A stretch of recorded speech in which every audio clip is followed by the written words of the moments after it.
What's up? Hello, everyone, and welcome to our. Oh, give me one sec.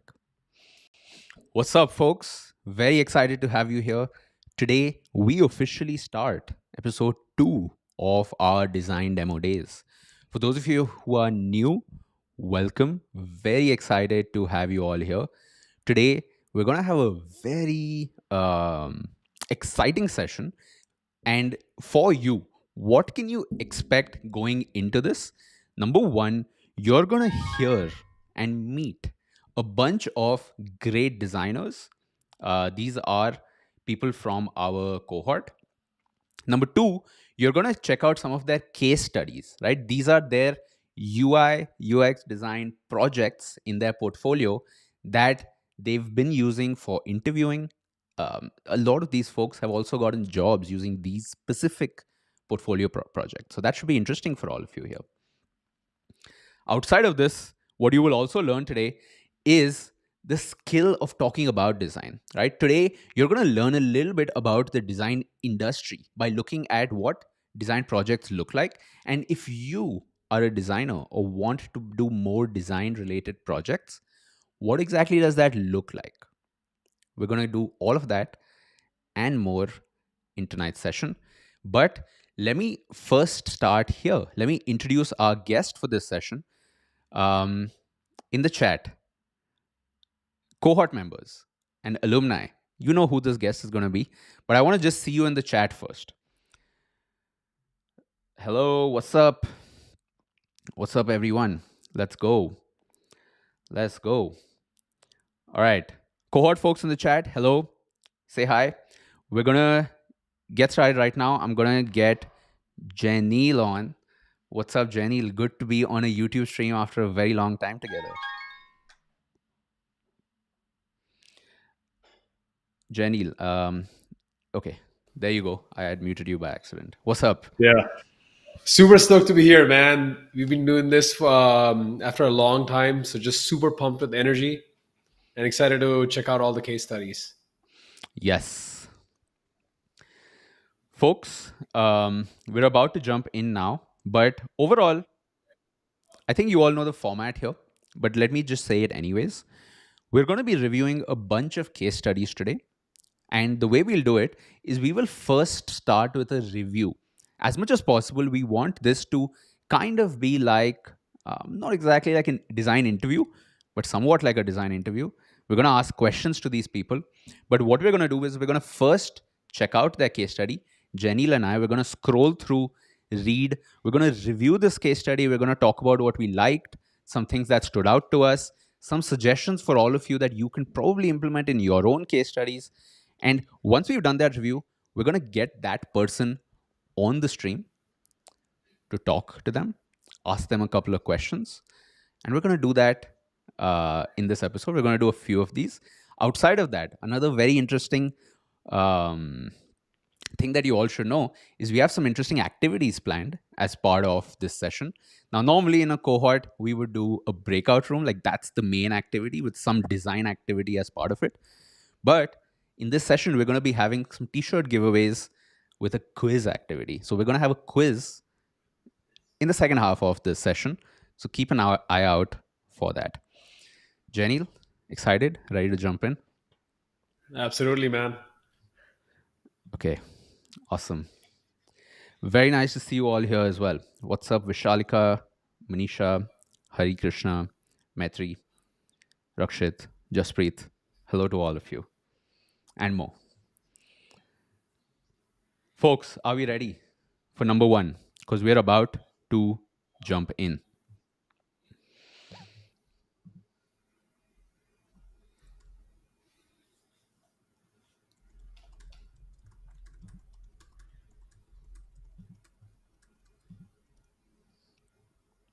We are about to jump in.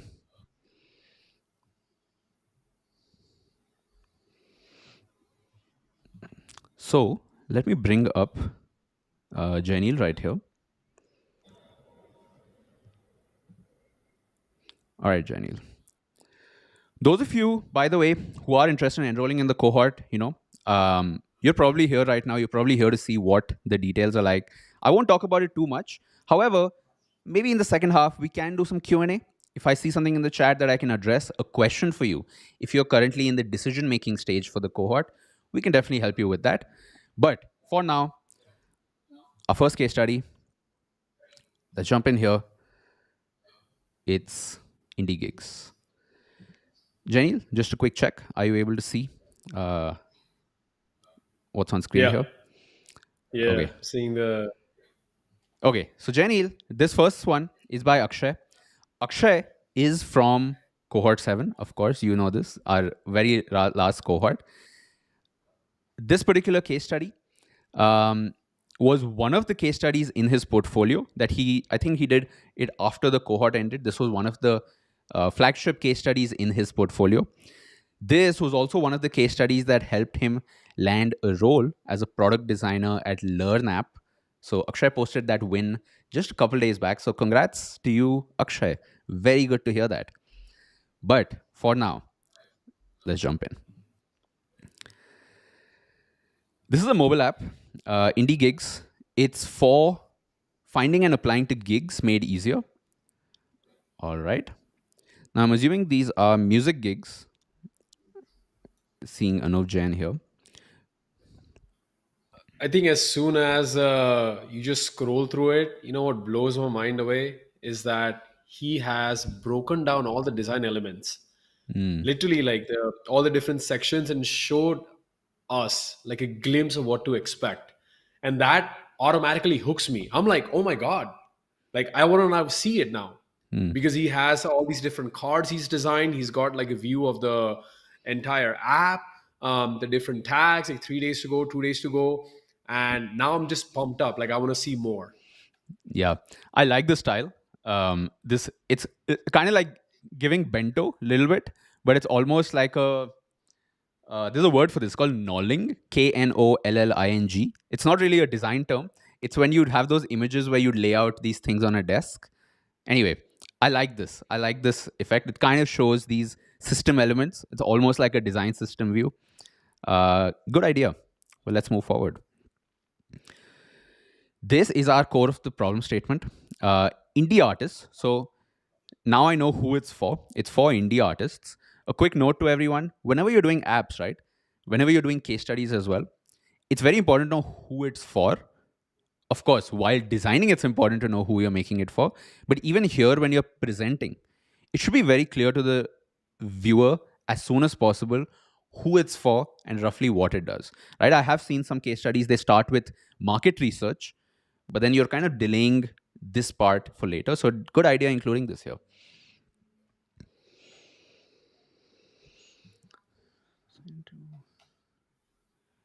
Some vocab as well, in case I did not know what an indie artist was. So that's good context that's been provided along with this. I like that idea. Overall, let's go through venues. Here we've called out the problem that independent artists have, which is it's difficult to book these, and you do have to do a lot of outreach. So my guess, based on what I've read so far, is it's like a two-sided marketplace where you've got artists and you've got venues.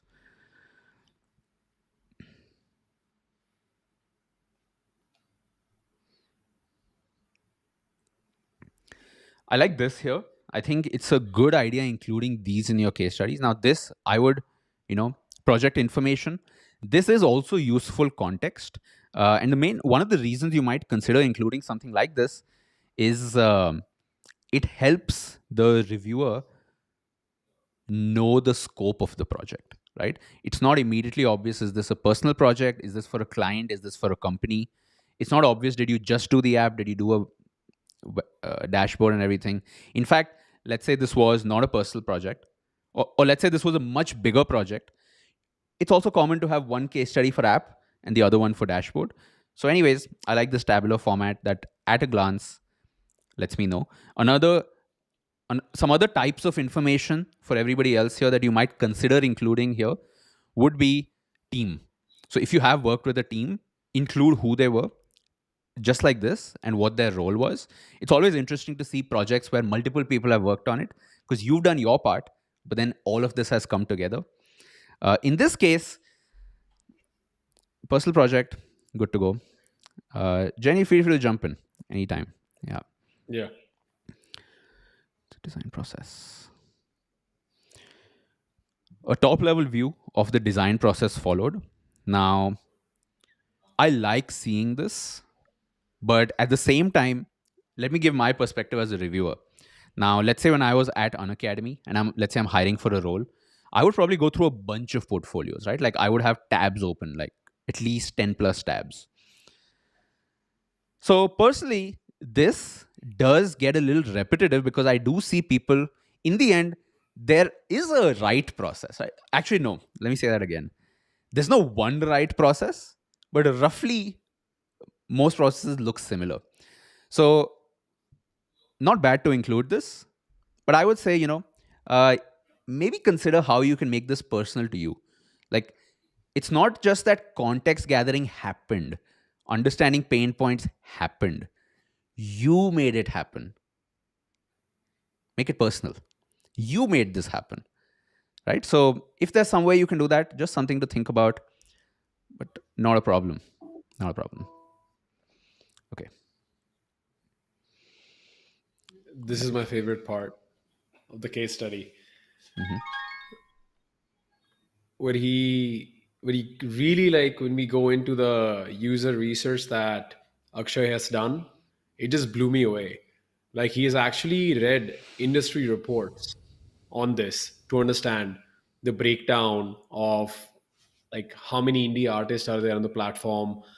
And not only that, but he goes above and beyond, not just mentioning one or two lines, but he actually shares, like, the takeaways from that research. Like, what did he take away? He links that research there, which shows me that, wow, like, he has gone above and beyond, and he's made my life easier by not having me click on that research link, but just having a pie chart like, hey, this was the main takeaway from that research.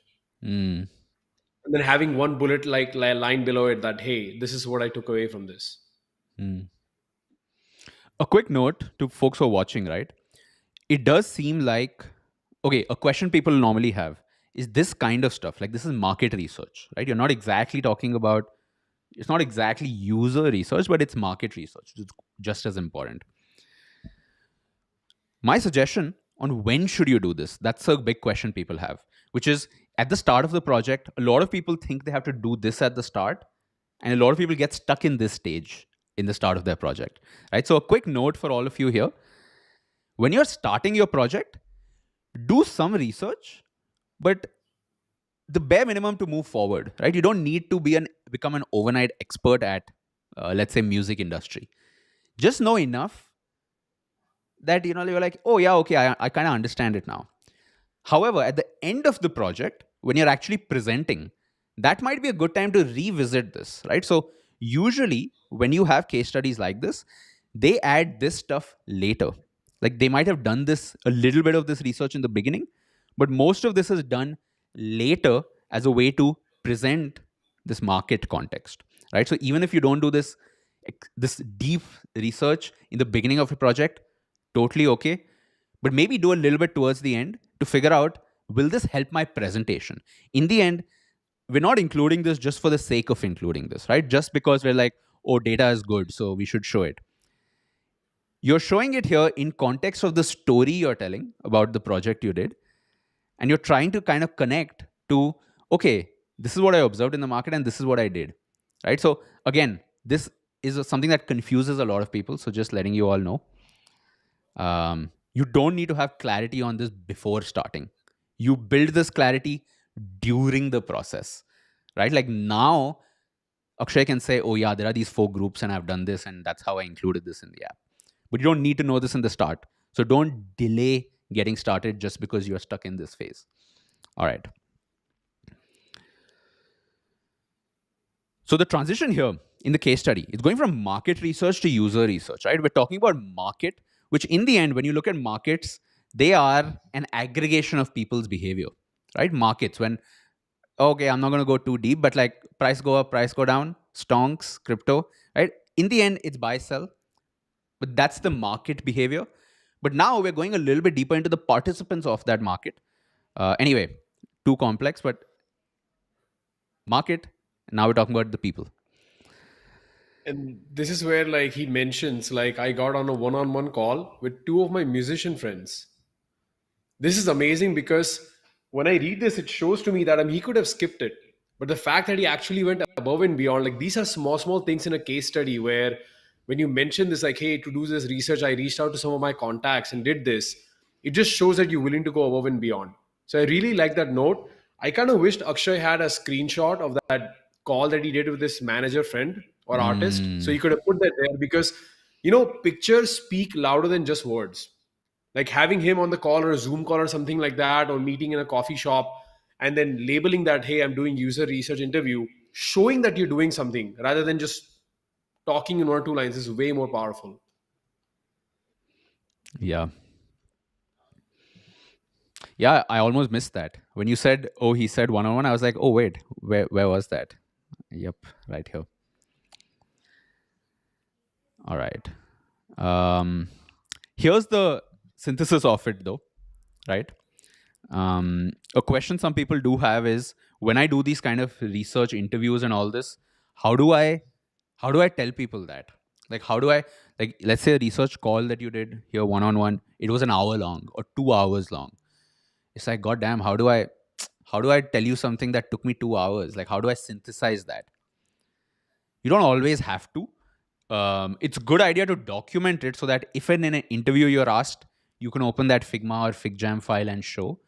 But overall, I think something like this is enough where you just kind of synthesize your learnings. In the end, if I'm in an interview and I want to ask you more questions about this because I think that there's something missing, that's great. I now have a thing to talk about. A quick note, Hardik in the chat. This is a side note to the team. Hardik, let us know about the time, bro. I forgot to run the timer for this one, but let us know how much time we are into this because I don't want to start off with a delay. Okay,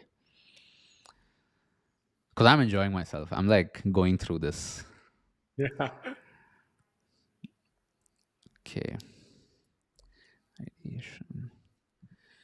Quick note on personas. I think this is something people I have observed people have difficulties with. In general, folks, a persona is useful because it helps visualize who it's for, right?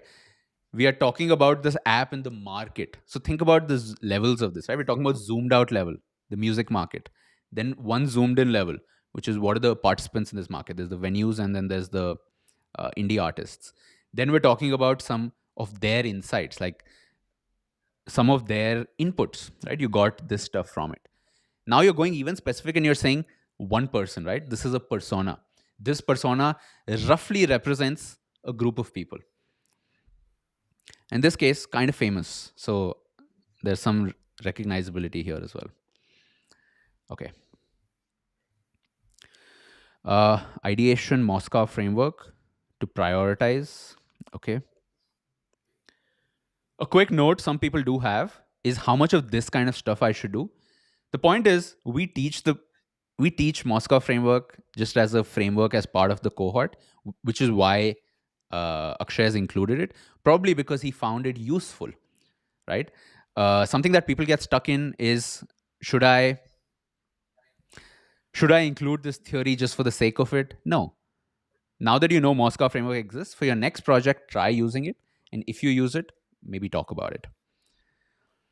Okay, let's get to the designs. I'm ready. Let's do it. Wireframes, nice to see, but realistically, I'm not really going to go through it. But personally, I love seeing wireframes because it just shows me behind the scenes.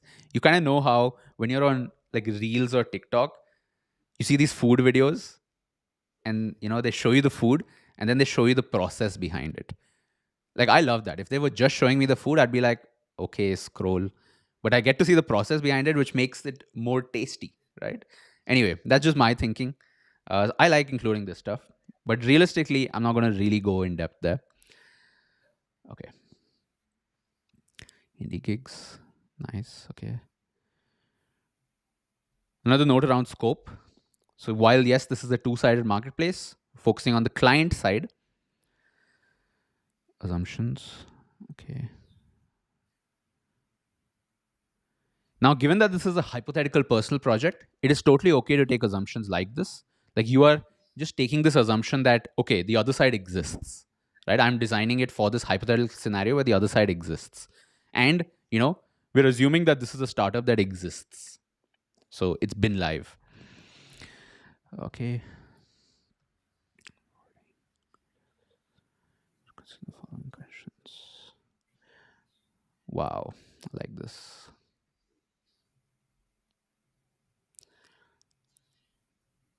Going a little meta here, in the beginning of this review, we said it's important to know who you're designing for and like who is it for, what problem it solves. Let's think about that for this case study, right? Who are you writing this for? You are writing this, yes, the goal that you have in mind, the ideal outcome is you get inbound messages, which sets up a first call, and then you get into an interview round, and then you get a freelance project, internship job at the end of it, right? Or just the other outcome is you. A lot of the people who are reading this are going to be other designers, other product managers, other developers, other founders. So it's nice including this educational parts, right? It might seem like everybody knows this, but no, not everybody knows this. And if you thought about these questions, it's a good idea including it. All right, check out our flow. And it's also these small attention to details that I like that Akshay has done. Like I've seen many case studies where they just display all the images at once. But here, what Akshay has done, he has added arrows so that you can connect that, oh, this is the flow. Like it's not always obvious that it goes from left to right, then top to down. So the fact that he has added all the arrows makes it very easy for me to follow the journey, what's happening. Along with some annotations here. Yes. Not for all, but yeah, there's some annotations. Okay. So I like the flow. The flow is you're kind of doing tell and show. So you're saying these are the questions to think about. Here's my final outcome. So you're showing it. And then you're talking about, okay, this is what I did. Like you're describing the image. I think some people in their case study flow sometimes do the opposite as well, where they tell, and they show a little bit too late. I would say show and tell together wherever possible. It just makes it easier. Yeah. As a reader. Okay. I don't have too many UX suggestions here, so I'm just going to move forward. A quick note to keep in mind is it might seem like we're not giving enough feedback, but the thing is, this has gone through multiple rounds of feedback already. So it's super polished for sure. Okay, ODB flow. ODB flow, not so interesting. It's pretty common across apps, but I want to see this. So what's after that? Location, city.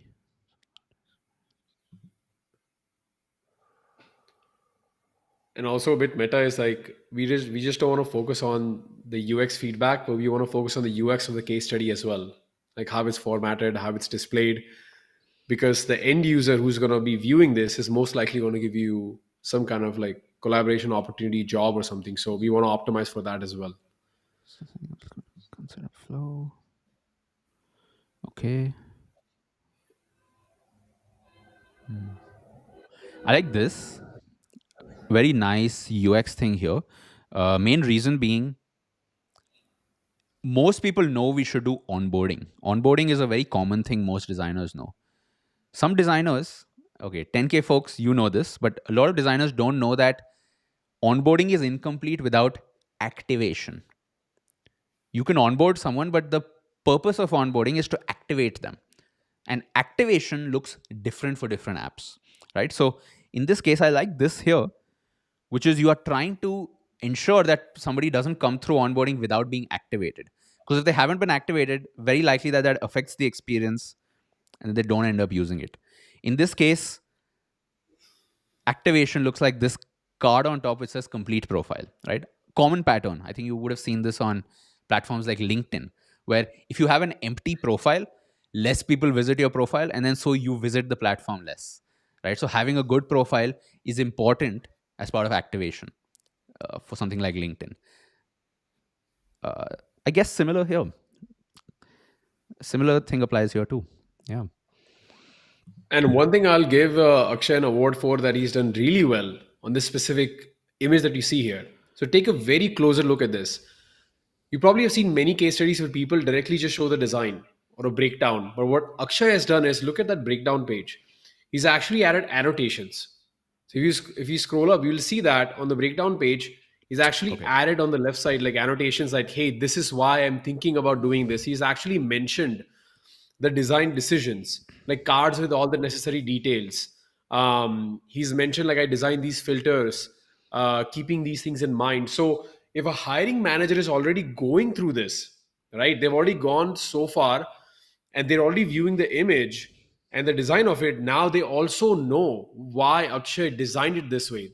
They're able to see the design decisions that Akshay is making rather than having to read paragraphs below it. So whenever, like as Abhinav was saying, you can combine the show and tell in some way, even in the images that you're putting in, it's a quick win. Yeah. I know most people also like this stuff, this context. You might include this in the text here, but it's a good idea including it together because it's in context there. And then you can expand on this over here if you would like. Okay, I'm going to keep moving forward. Hardik, I need to see your comment in the chat. How much time? And for the next one, I'll run a timer on my end. Cross-left images. Okay, nice. And right there, what I like is that he's actually shown the sticky CTA states. Like it just shows to me that when I'm looking at this portfolio, like, wow, he's not just thought about the entire flow, but he's thought about the different states, right? Like, what does a design look like when there's only a 1 week left before the concert, 2 days remaining? What does that look like? How does that design change? Like that small subtle detail is a big thing. Yes, yes. Great point. So, Janil, should we get Akshay on? Let's talk. Yes. I think we could keep going deeper, but I want to get Akshay on and, maybe ask him some questions, ask him about his experience designing this. All right, Yeah. Akshay, unmute, get your cam on. I'm just going to bring you on right now. Yo, what's up? Hey, hi Avinav, hi Janil. I'm so honestly, I'm overwhelmed and flattered at the same time. I cannot tell you how much this means to me. My case study being reviewed live on YouTube right now. Yeah, Happy yeah, to do it, bro. yeah, Pleasure's You're all doing a great ours. job. You're wearing a 10K t-shirt. I yeah, think I yeah. saw that. Rocking the Nice. 10K T man. Nice. So, Akshay, I have a couple questions for you, okay? And Jenny, feel free to also jump in. Yeah. Yeah, yeah, sure. Your project duration was 14 days. I did see that on the top. How long did it take you to actually create just the case study alone? So the whole project took me around 15 days, approx, and another two weeks to like 20 days, I would say, to complete the case study. So Got it. all in all, around a month. The whole project took around a month. Yeah, Got it. yeah. What was the most challenging part doing this? Honestly, I've making the case study, doing the designs was the easy bit, but documenting your thoughts and documenting everything so that other people can understand. That bit I would say was tough for me because writing your thoughts down is a bit difficult. I feel, मतलब, when you have it in your head, so you're like, हाँ, ऐसे, I will do it like this, I will do it like that. But when you sit down and actually write, Mm. so then you know that it's not that easy. मतलब. But yeah, I made it through. I'm glad how it turned out. Yeah. Mm.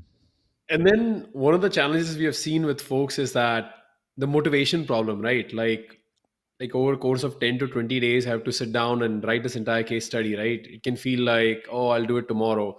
So how did you make sure that every day you're making some progress? Okay, so honestly, matlab, I was friends with, I used to sit on the VCs a lot during the cohort. Voice That was, I channels. would say Yeah. that, yeah, voice channels. That was the biggest source of motivation for me. I was among the star performers, I would say, of C7. So these guys are very young to me. Matlab, I am a couple of years older to them. So these guys actually they are the young bloods. So they are like kuch karte hai, kuch karte hai. So I was always motivated. These guys are sitting on voice channels for matlab, till 5 a.m. in the morning. Once I remember, we were sitting the whole night. We started from 12 a.m. and we were sitting on the voice channel till 7 a.m. And yeah, Wow. that's how close we were. Yeah. And so that was all the motivation I needed. Yeah. Question for you: as part of your interview round, you did a bunch of interviews, I think. Yeah. Yeah. Right. What was your experience presenting this case study in a design interview? Honestly, it was a breeze because I for the first time I wrote a case study for the first time. This was my I did another one prior to this, which was the landing page, the assignment two of the cohort. But this was the actual product sort of case study. I even got a couple of messages on LinkedIn. A PM from Blinkit reached out to me that he's actually working on something like this.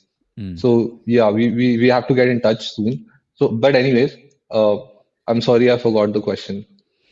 What was the Can you experience repeat? using this? Like, what was the like? Right now, we're doing almost a mock interview type of thing where we reviewed it and we're asking you questions. But what was it like in your Mhm. interviews? Like this, going through this.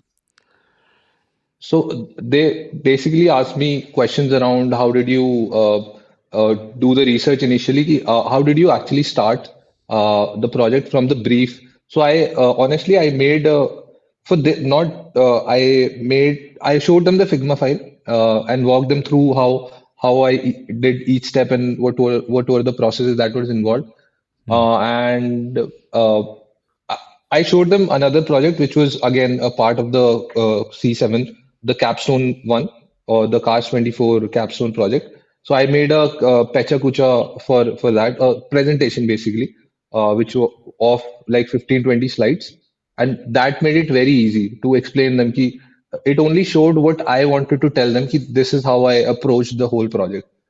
And yeah, matlab, that was I would say matlab, I have given interviews earlier, but this time it was very easy. Hmm. That Nice. Nice. I felt And prepared. I felt prepared. Yeah. a lot of folks in the chat are saying that, oh my God, this is an amazing case study, which it is. How many iterations did you go through this? Like, this is the final one which everyone is Oh, seeing, but how many rounds of iteration did you go through this to get to oh, this point? oh boy, oh boy. So I have I don't even matlab, there were iterations for the designs, at least like a 4 to 5 iterations for every flow. And even for the case study, there were changes that I made after I got feedback from the mentors. So I approached around 10 mentors for this specific case study, and all of them were very helpful. And all of them matlab, really helped me to polish each and every aspect of the case study. That is why it turned out how you see it. Hmm. Awesome. And by the way, Akshay, congrats on the role recently. How long has it been? Thank you so much. Thank you. It's been a month now almost. It'll be a Nice. month on 30th. Yeah. Thank you so Awesome. much. It has been amazing, and it I couldn't have done this without your support and Jenny and every other mentor. I'm not sure if they're here, but I would like to thank each and everyone, specifically Sagar, Jivanshu, Abhinav Gupta, and yeah, I might forget some names, but I'm sorry. I'm thankful to each and every one of you. Yeah. Awesome. Quick question here as well, which is, did you also present the Figma for this? Or was this pretty much all that was done, covered? Uh, uh, Present during the interview. Yes, yes. Yeah, yeah, yeah. I did present the Figma file. Yeah. Got it. Mhm. All right, man. Thanks a lot. Love this. Thank you. And yeah, best of luck in the new role. Thank you so much, man. It's been amazing. It's been a pleasure being here. Thank you so much. Yes. Folks who are watching, we will update the video with all links. I've just posted the link to this case study in the chat. Later, we will also add Akshay's LinkedIn and Twitter and all this stuff in the description. So keep an eye out. A quick question, actually, Akshay. I forgot about this one. It's a bit on the long side. Okay, is what I was feeling because I don't think we even got to talk about the whole thing. 14 minutes read. Okay. Now my personal view on that is it's all good because it's up to the interviewer. They can just see this and be like, is this good enough to get this person an interview? Right. That's what matters. But is this something you thought about? Like you're like, wait, like this is too big. Like, yeah. Yeah, so I actually thought about it and I actually thought of making a Loom video. So this solution is pretty simple. You just go through the case study and either make a simple Loom video of five minutes or 2 3 minutes explaining whatever you did, your process, and show them some screens so that they already have context on what's coming next. So they're interested, they're hooked. It's a simple solution, but unfortunately, honestly, I got a Loom trial, and after the grad party, it was expired. I couldn't make the video, unfortunately. But yeah, it's a simple solution. Got it. Got it. So, Mhm. folks, remember that. And my suggestion to everybody would be one thing that I would do different here, just if I wanted to share that, is I did not see too many GIFs and I did not see like prototypes or video walkthroughs, right? Like maybe the Loom, maybe a prototype walkthrough, which is okay personally because you took the opposite approach. You took the approach of laying down everything and explaining. But for everybody here, I can just share if doing this is too challenging for you, right? You should do this. I think this is a nice way to present context. You could also do walkthroughs. You could do video walkthroughs, record a prototype, use a Loom to do it. But yeah. All right, Akshay. Thank you. Yeah. Thank you so much. Thank you. See you, man. Yes. Kudos Bye, to Akshay in Jenny. the Bye, chat, Amna. folks. Let's go. Let's go. Jenny, should we take a quick break to do a quiz? Like one quiz question for our giveaway. Let's do it. Okay. The first person to get this, we're going to start a little bit easy. Actually, all of them are easy because today's episode, I didn't want to go too crazy. But folks, are you ready for this? I'm going to quickly open this up.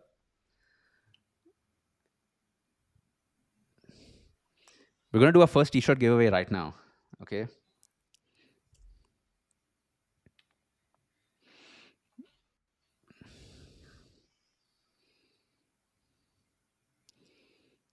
And rules of the quiz. We will be doing these quiz questions. I think overall we'll give away maybe 5 t-shirts today. I don't know. Maybe 5. We will do between the gaps here, we will do some quiz questions just to keep it a little interesting. So let's do maybe 1 or 2 questions right now. Okay. Opening this Figma prototype.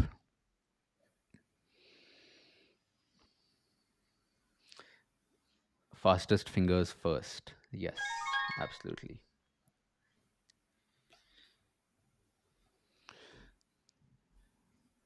I'm facing this, guys, relatable design shit, okay? I'm facing this issue where I opened the Figma prototype and I get stuck with that loading bar. Has this happened to you, Janil? Have you observed Figma Many slowing down times. these days? I have. I Yeah. think since the acquisition, it's just there'll be many times where it just loads slowly. There've been times where Figma has been down completely. Yeah. Happening to me right now. Okay. You know what? Let me do plan B.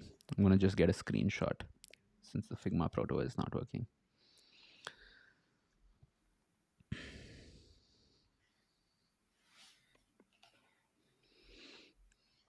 Folks, get ready because the first question, this is KBC vibes. In fact, I should get KBC soundtrack for this when we do it for the next episode onwards. It's an iterative process. Okay, let's find this question. Let's find this question.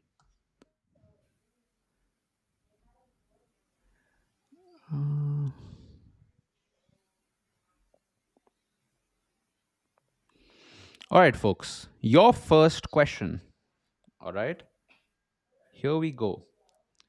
Let's get ready. I'm going to put it on the screen. I'm not going to read it out. Actually, I will read it out, but it's going to be on the screen as well. First person to get it T-shirt giveaway. Okay, let's go. Your first quiz question.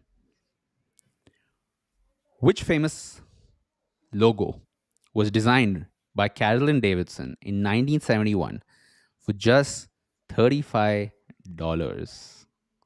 What was it? That was your question. I'm going to be in the chat. Which iconic logo is what we're looking for?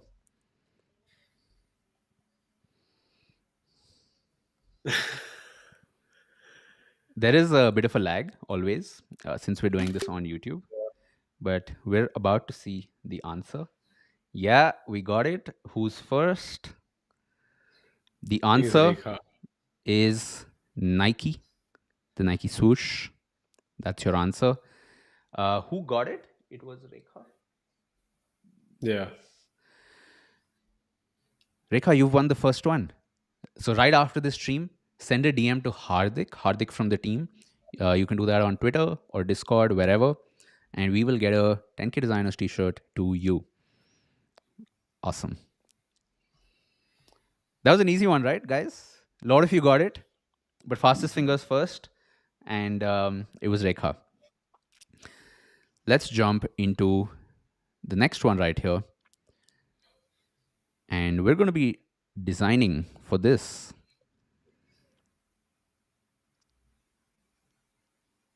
We're going to be designing a landing page for an artisanal tea brand. This is by Priyadharshini.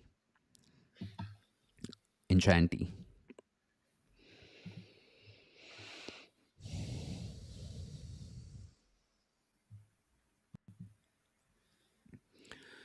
Okay. Oops.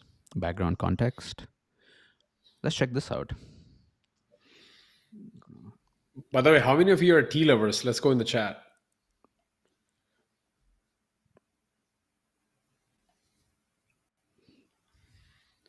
See, this is what I love the most about this case study is that right as you look at the case study and going through, they have a video walk through right away. And I'm not logged in.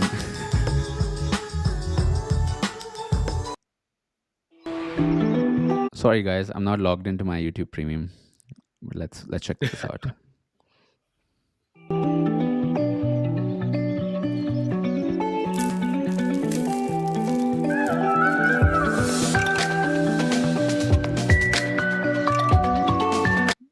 Let's do that a little better.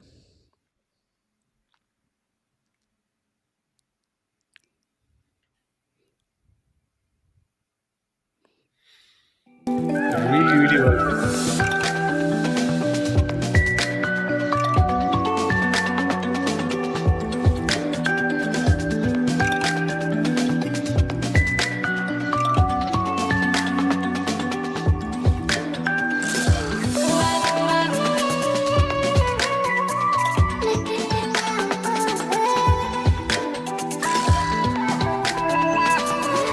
Nice. Even a video like this, right? The fact that she's gone above and beyond with nice music, the way everything is, it just goes to show the attention to details that Priyadarshini has put into this. Really, really good stuff. And the fact that it's right there. So if someone is trying to just skim through the portfolio, right? So one of the things that we kind of focus on at 10K is kind of making your case study skimmable. Because if a design manager has like, let's say 10 portfolios open in 10 different tabs, so a lot of times they might just quickly skim through it and they will find something interesting and stop on that. So this video at the start of it, which is a walkthrough of your entire prototype or something that Priya has created, you want to have something like that so that it hooks them. And now they want to go in detail and check it out. Like what's going on here? Yeah, you're absolutely right, because here we have a second video, and yeah, I paused just for it.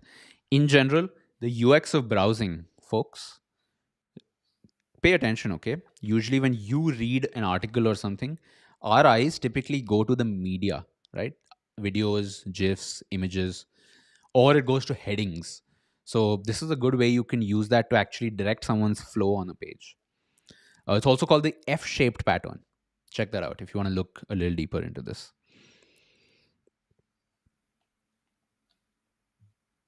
Hi, Hi, let's explore our landing page features. Whoa, AI voice. This is our hero section with engaging visuals using a high-quality product images.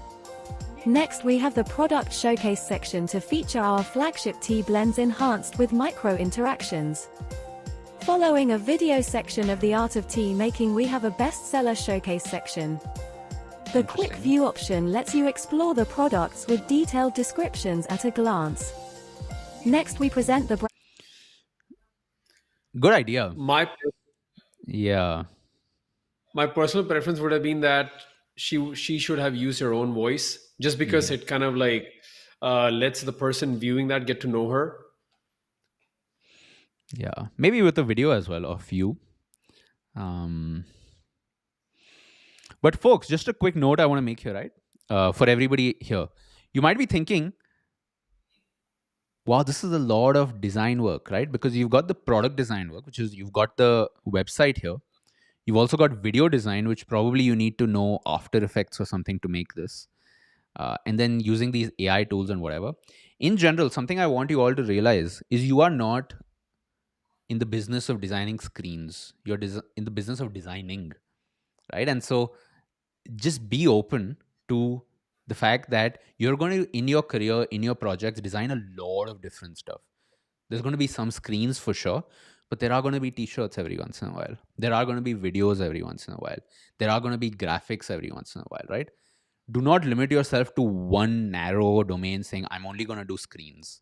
Or, you know what, I'm not going to do video because, I'm not a video person. No, guys, use Canva if you have to, right? Like use some of these tools that make it simple. But here's the thing though, not everybody does it. So it does help to stand out.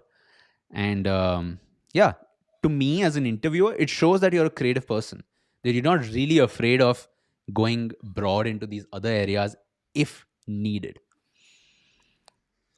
The packaging matters just as much as the content. That's the thing. So when you look at the photos that she has used in this case study, it looks very premium. Like even if they were to charge 500 rupees for this tea, somebody will pay.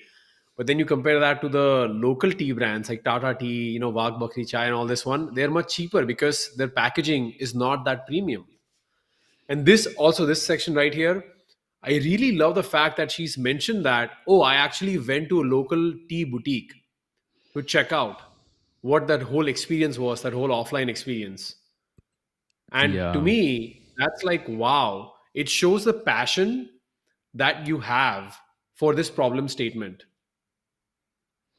So Yeah. she's taken photographs and just pointing it out there. So whenever you're working on a problem statement, you want to show your passion. And if you have gone, let's say, to do some research, like in a physical location or something, mention that.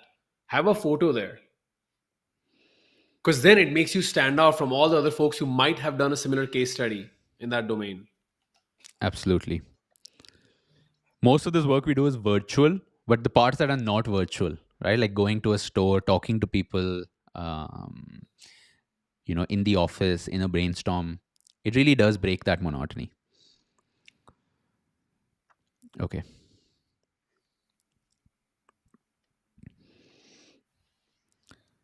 Now, of course, we also reviewed this case study during the cohort. I remember when we had our mega 5-hour feedback session. I think we did spend a lot of time here. So, I've seen this. Um, like this, personally, from a case study perspective, it's kind of hard to see. But then I know that you do have an entire page in your Figma which has a lot more of these. So if I was in an interview scenario, this might be the point where I would say, hey, can you show me more of this? Can you show me more of this? And then that's probably when you would screen share or show your Figma, FigJam, go deeper. Okay.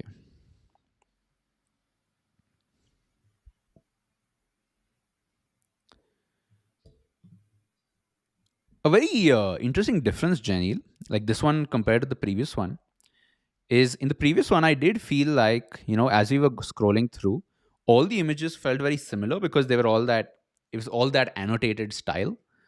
One thing I'm finding Yes. interesting, like it is, there's a mix of different types. Like there are static images. Like this one, for example, Mhm. is purely a brand element, right? Like no product stuff as such. But I think I like that mix of different types. Yeah. Okay.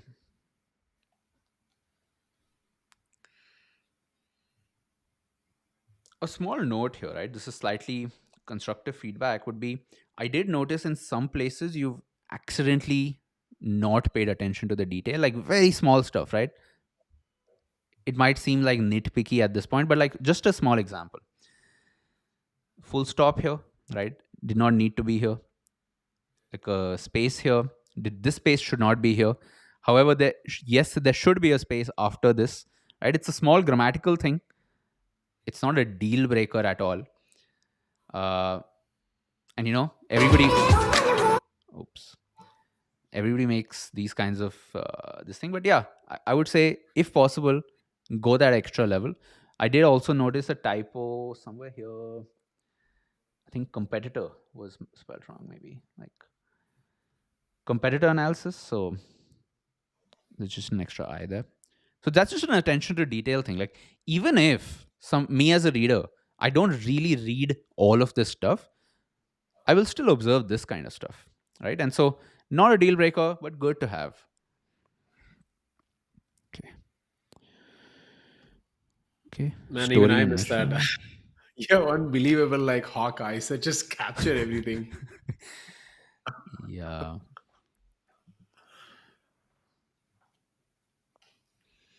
I think attention to detail is important as a designer, but it shouldn't feel scary. It shouldn't feel like, oh fuck, there's so many details to keep track of. It should just be like, And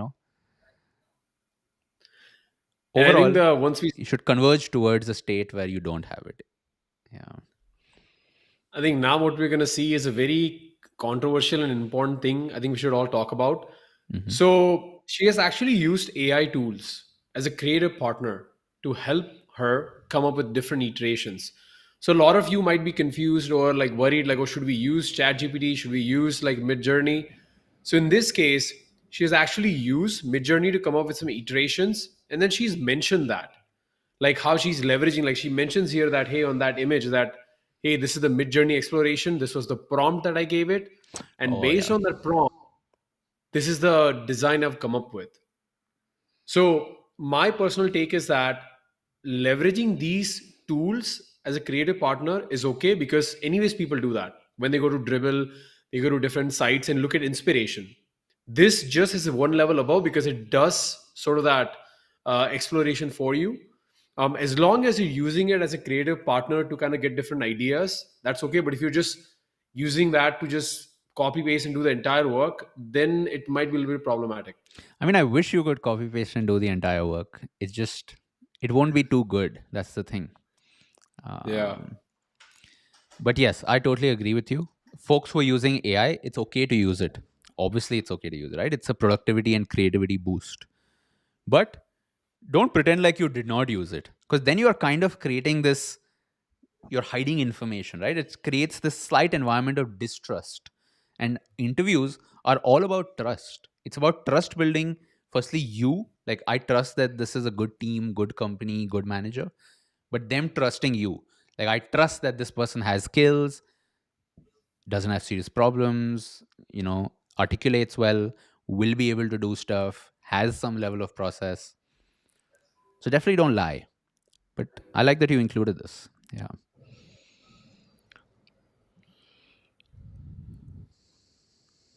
Okay. And we'll get Priya on in the next 5 minutes. But I think what's also worth pointing out, and we'll talk about this maybe when she joins, is this was, I think, Priya's first landing page. So this is actually her first design project, if I remember correctly. Okay, if I'm not totally off on that. So definitely big kudos for that. One thing I want to point out, what I love on this page is what she's done is look at the annotations, and she's actually done usability testing. And this is something unique that we've not seen in the previous case study. Is she's actually done usability testing for different screens, and she has a before and after. That before usability Mm, testing it with the users, what the issue was, and then after how she fixed it, and then explaining the design decision behind it. Mind blowing. good point. Yeah. I think in general, most people do not show the bad parts of their design, because they want to pretend like there was no bad part, it was all good. But realistically, folks, as designers, we know this. Your first version is not as good as your second version, is not as good as your third version. Iterations actually give you improvements. So usually, like, the actual final landing page we saw is the summation of a lot of iterations. So if you would like, in your case study, you can talk about the stuff that was rejected. Like, yeah, you probably spent an hour maybe doing this, but then you took that difficult decision of, hey, this is not good enough and it's not doing its job. And so I will start over and do a variation. And so I like before and after pictures. Yeah. And then, especially in this website where they already have an existing website, what she has done is she's actually pointed out, like with the existing website, what is the issue. So, like on the left side, she mentions that I don't this think this is the current existing background that you website. have. I think this is her iteration. Yeah. Oh, okay. It's her V1, I think. Yeah. Mhm.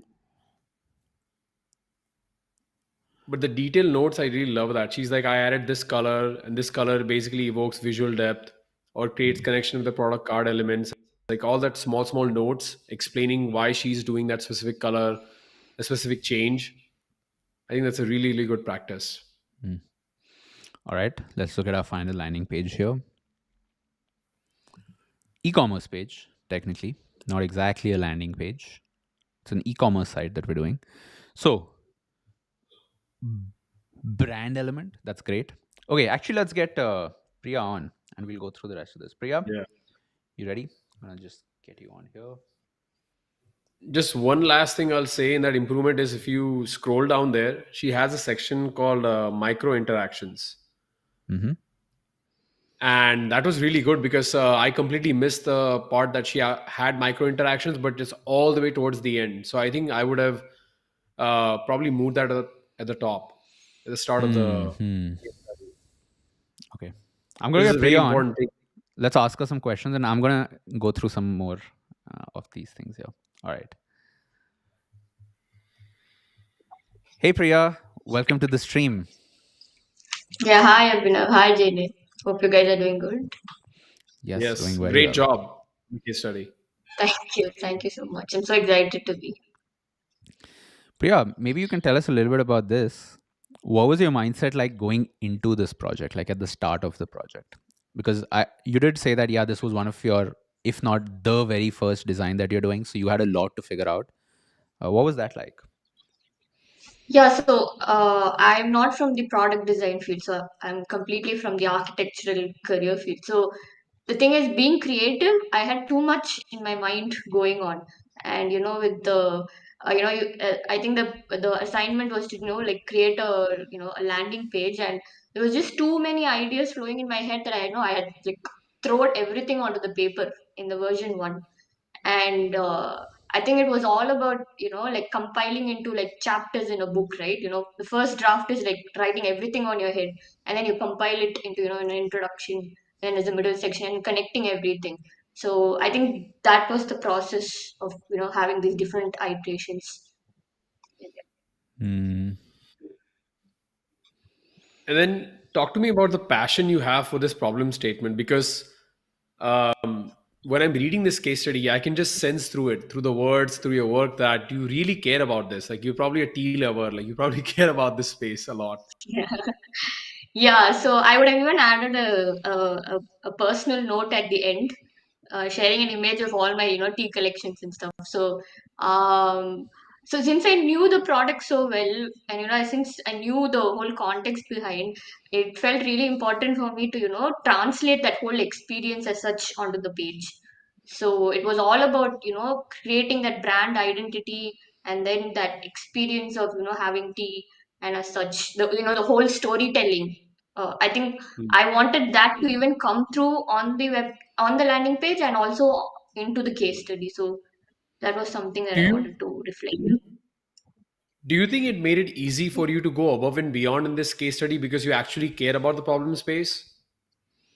Yeah, I did, because I think for me to translate it into a video, to create those gifs, do all of that. So I didn't know Adobe After Effects, I didn't know Midjourney, but I had the time to like explore and just go to whatever length to just explore all of this. So yeah.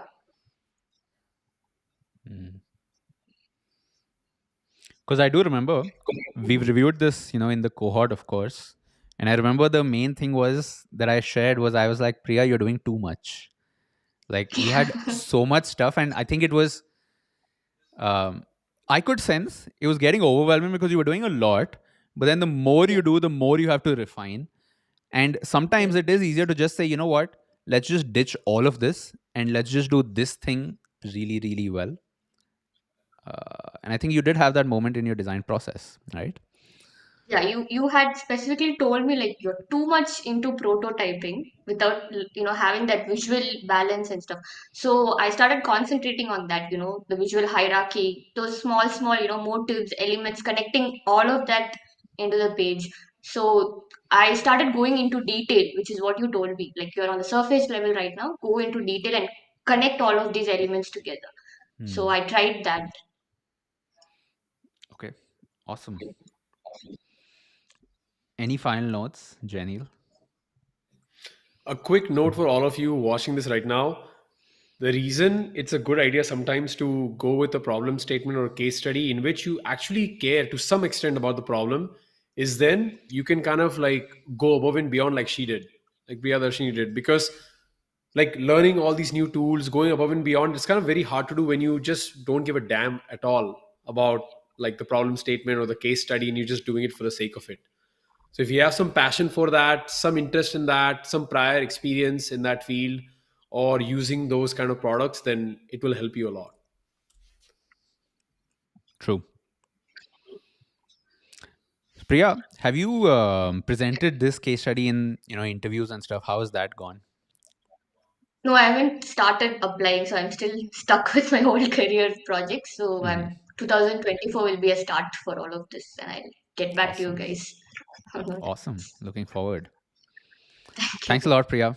It was great going through Thank Best of this. you. luck. Yeah. Let's go in the chat, folks. Kudos to Priya. Let's go.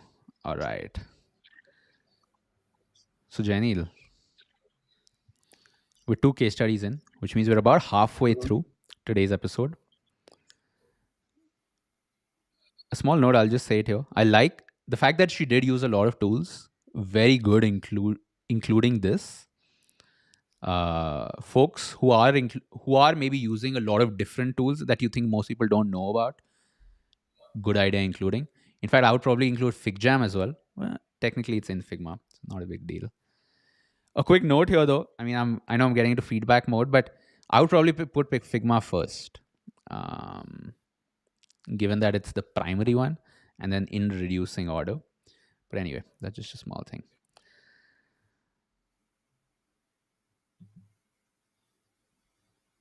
Kudos to Priya. Link is in the chat. I will also add Priya's LinkedIn and all this stuff later in case you are hiring. Yes, you might be looking to hire designers for your freelance project, your company. Maybe you're looking for interns, maybe you're looking for full-time people to join your team. We would love to help you hire. Drop me an email, abhinav at 10kdesigners.com. But this video will also be updated with LinkedIn. So you can always reach out to these folks and have a discussion. All right, Janil. Our second Q&A, Figma prototype is really now working out. But let me do the same thing again. Folks, okay. Folks, you ready for this? The second giveaway question. I would say this is how easy it is, how easy or how hard. It's probably a bit harder than the previous. That's all I'll say for now. Okay. Question 2.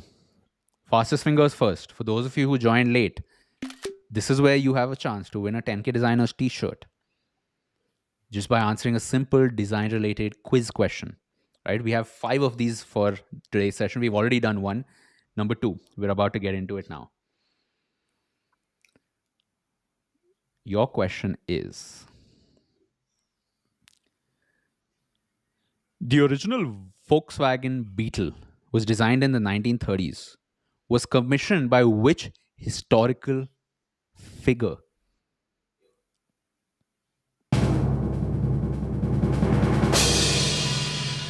Who's going to get this? I'm excited. Which historical figure commissioned the popular Volkswagen Beetle, iconic car, cute little bug? In fact, there's new versions of it that you can buy today as well. Who was it commissioned by? Oof, that was a close one. We have answers coming in. So, here we go. We have answers. These are not very easily Googleable because in the time that it takes you to Google, somebody else maybe already Yeah. got it. But see, I was going to say Anmol got a typo, which almost disqualified you because it has to be the correct answer. But he posted Yeah. a message right after. It's Adolf Hitler. This was during the war when a lot of manufacturing was within Germany, and Volkswagen was commissioned to design the Beetle. Little trivia for you. The answer, Anmol gets this. So Anmol, you get a T-shirt. I think Anmol got the quiz question in the last session as well. So Anmol, you might get 2 T-shirts. We'll have to maybe send you a different one. Okay. So folks, we're going to get into number 3 now. All right. We each do. If you've not won a T-shirt in the giveaway so far, we do have some time to go. And really quick thing, the T-shirts we only usually give to cohort members, and it's a big thing because we've had stories of folks go in Bangalore in different cities wearing the 10K T-shirts, and somebody else will be like, "Oh, 10K," and it automatically creates a bonding opportunity. Like it just creates inbound opportunities for you to connect with other people. Anmol says, "Give me a hoodie." Yeah, Anmol, I think we might be able to. I can't vouch for the quality though, because it'll be a one-of-one sample that we send you. We don't officially have a 10K hoodie yet, but yeah. All right, next up, let's jump in. We've got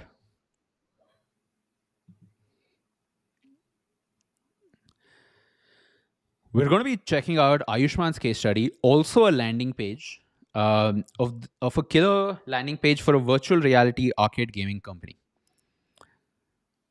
Now, I also do remember reviewing this as part of the cohort, so I'm excited to see what updates have been there since then.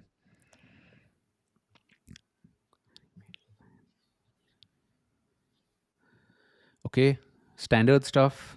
You've got your context, brief, landing page. Sure. Here's our. Okay. Let's watch the prototype. And I'll play it here so YouTube doesn't play ads on this.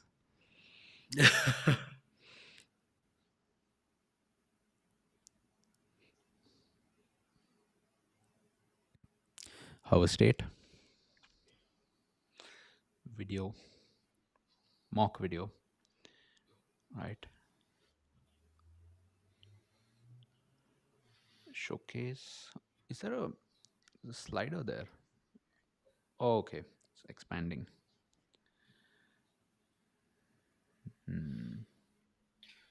Bento. Very nice looking bento here.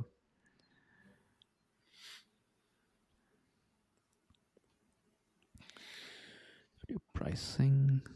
Cool. Hover states. Nice detail. Score big in the spotlight. Last month's ticket masters. Cool. Testimonials. Text testimonials with video as well.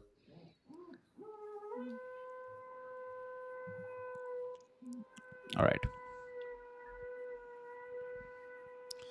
You know, one thing that. Can you hear that? Can you hear some noise on my end? Yeah, just briefly. Okay. Somebody using a drill upstairs. Yeah. Okay. One thing I really wish Medium has, and I think it's actually a flaw of the platform, which is you should be able to add links to sections in your case study. I don't think Medium lets you do that. For example, there is Okay, so it's divided into Act 1, Act 2, Act 3. So there are 3 sections. Now, if these are the top 3 sections, each section probably has subsections. Subsections might have another subsections. Like, you know how when you're on Wikipedia, the first thing you see is actually the outline? I really wish Medium has had that because it would make browsing so simple. Maybe it does. I need to look into this. But okay, I let's move love that forward. he's broken this whole thing down into a playful manner, like Act One, Act Two, Act Three, because most case studies usually start with like problem statement, research. So the fact that he's added some like nice humor to it, I like it.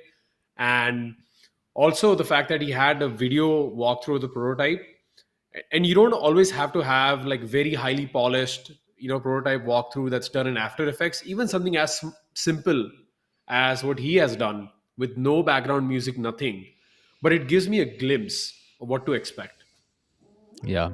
This goes to the point earlier about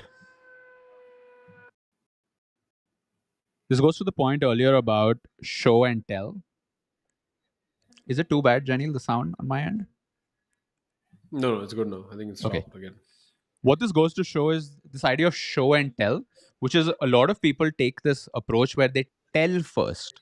They're like, let me tell you before I show you, which is fine, but you have their attention for a limited amount of time. If you take too long to show, very likely that I don't want to make this so like crazy or something. It's like people don't have patience or low attention span or something. It's nothing like that. You just don't tease me for too long. Yes, we do have slightly low attention spans, right? So showing first is very useful. But there's a second video here. I think this is the one with music and stuff. Maybe made in After Effects. Let's check this out.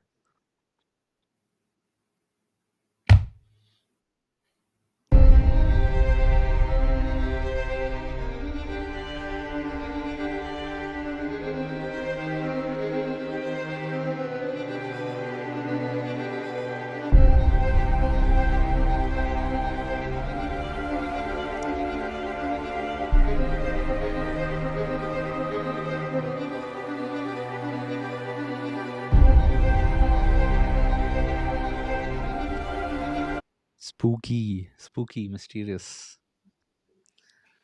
Nice, bro. Really cool. A quick note to everybody here, okay? When you're designing your case study, typically you have to design assets like this.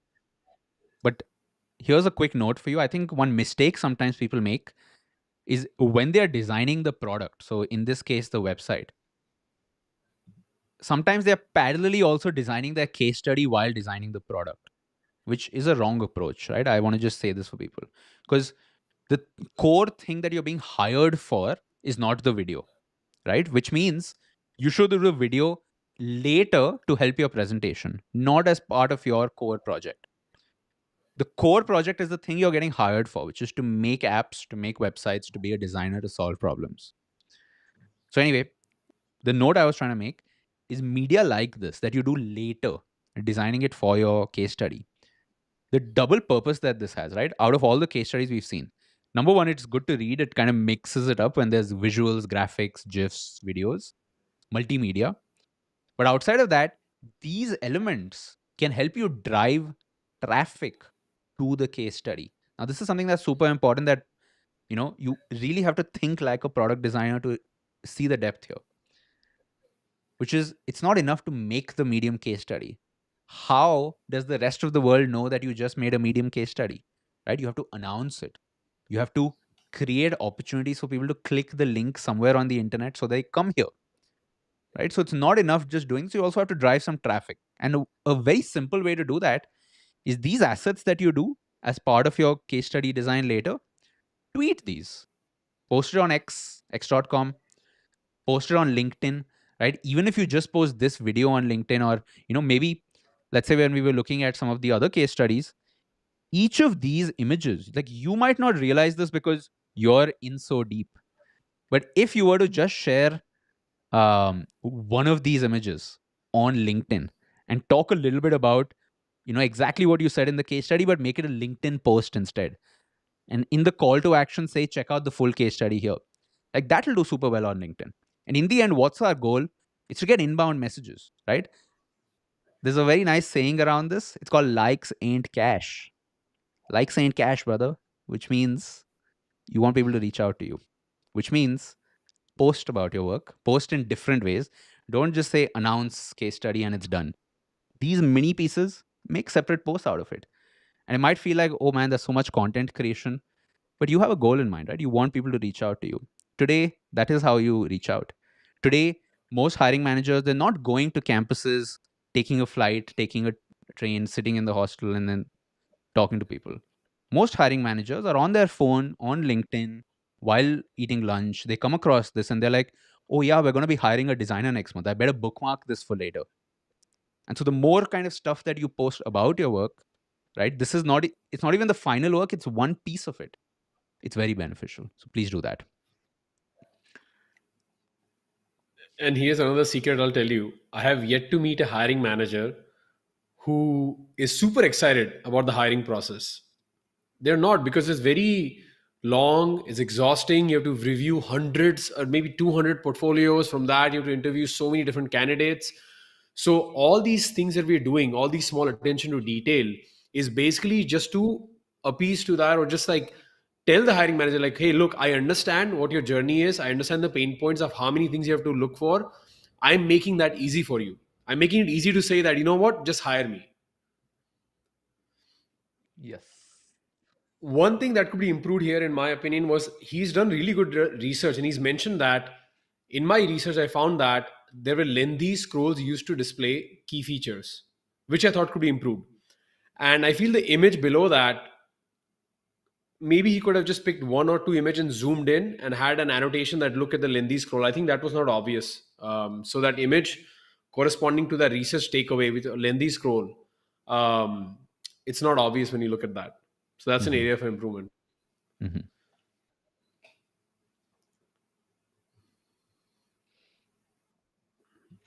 A question, like if you're new, by the way, right? Let me talk to you for a bit. One question you might have is these terms like information architecture. You might come across as a newbie. You might come across these terms, and you're like, "Fuck, why? Like, normal? Can't I just say it normally? Do I have to use jargon?" Right? That's as a newbie, you would think that definitely. Like, bro, जरूरी है ऐसे complex बताना? Like, simple तरीके से नहीं बता सकते. Like, you will think that. But here's my POV on that. Don't use these terms because you think the other person wants to read these terms. Don't use these terms because you're like, oh, that's the format or something, right? As part of the cohort, some of you might be surprised, the ones who are outside, we don't actually share a case study template with you. We don't really share a template saying, make your case study in this format. This, people independently derive it based on their process and based on the other case studies, the insights they've absorbed from the internet. So, anyway, use these terms if you know what they mean. That's the main takeaway here. So, because in an interview, which is again, the purpose of this is to get interviews, it's to get your first discovery call, it's to get further interview rounds, freelance, whatever. In the interview, if they ask you a question, you don't want to get stuck somewhere, right? You want to be able to talk about anything in your case study with confidence because you put it there. If you're not confident about talking it, right, maybe don't include it or use simpler words if you think that's better. Okay, let's keep going.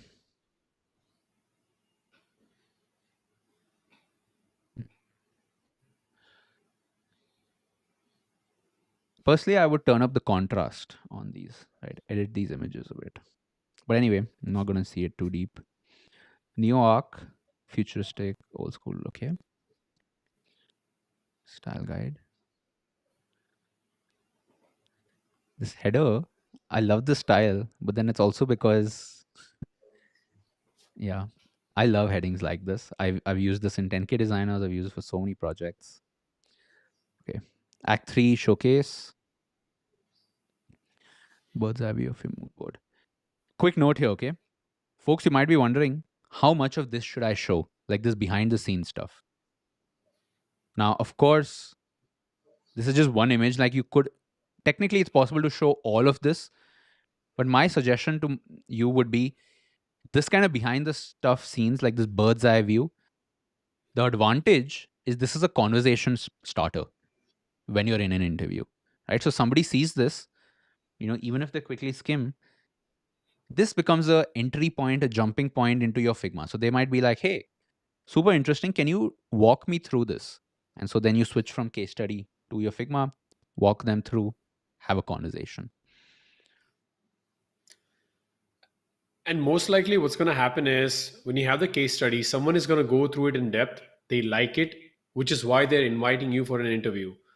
And during the interview, like we saw from other folks who came on Spotlight, is you most likely will just have like either walk them through your Figma or make a separate presentation. It's very rare that in an interview you're going to actually pull up this Medium article and then read it in front of them or walk them through it. This is Yeah. basically used to kind of get inbound to get attention to it, or if someone wants to review it before the interview. And then during the interview, it's going to be much more condensed. Yeah. What I also like about this section is, or the way he's done it is, he's gone it section by section and explained his design thought process, like the pricing section, why he's going about it, the rewards section, why is he designing it a specific way, a couple of lines on price anchoring, for example. So instead of just like talking about design about the entire website in one go, he's broken it down into different sections and explained his design decisions section by section, which makes it very easy for me to digest all this information. So, really good job there. Yeah. So let's do this. Let's get Ayushmaan on. I want to read a little bit more, but let's get him on now. So, Ayushmaan, unmute, camera on. I'm going to get you on in just a sec.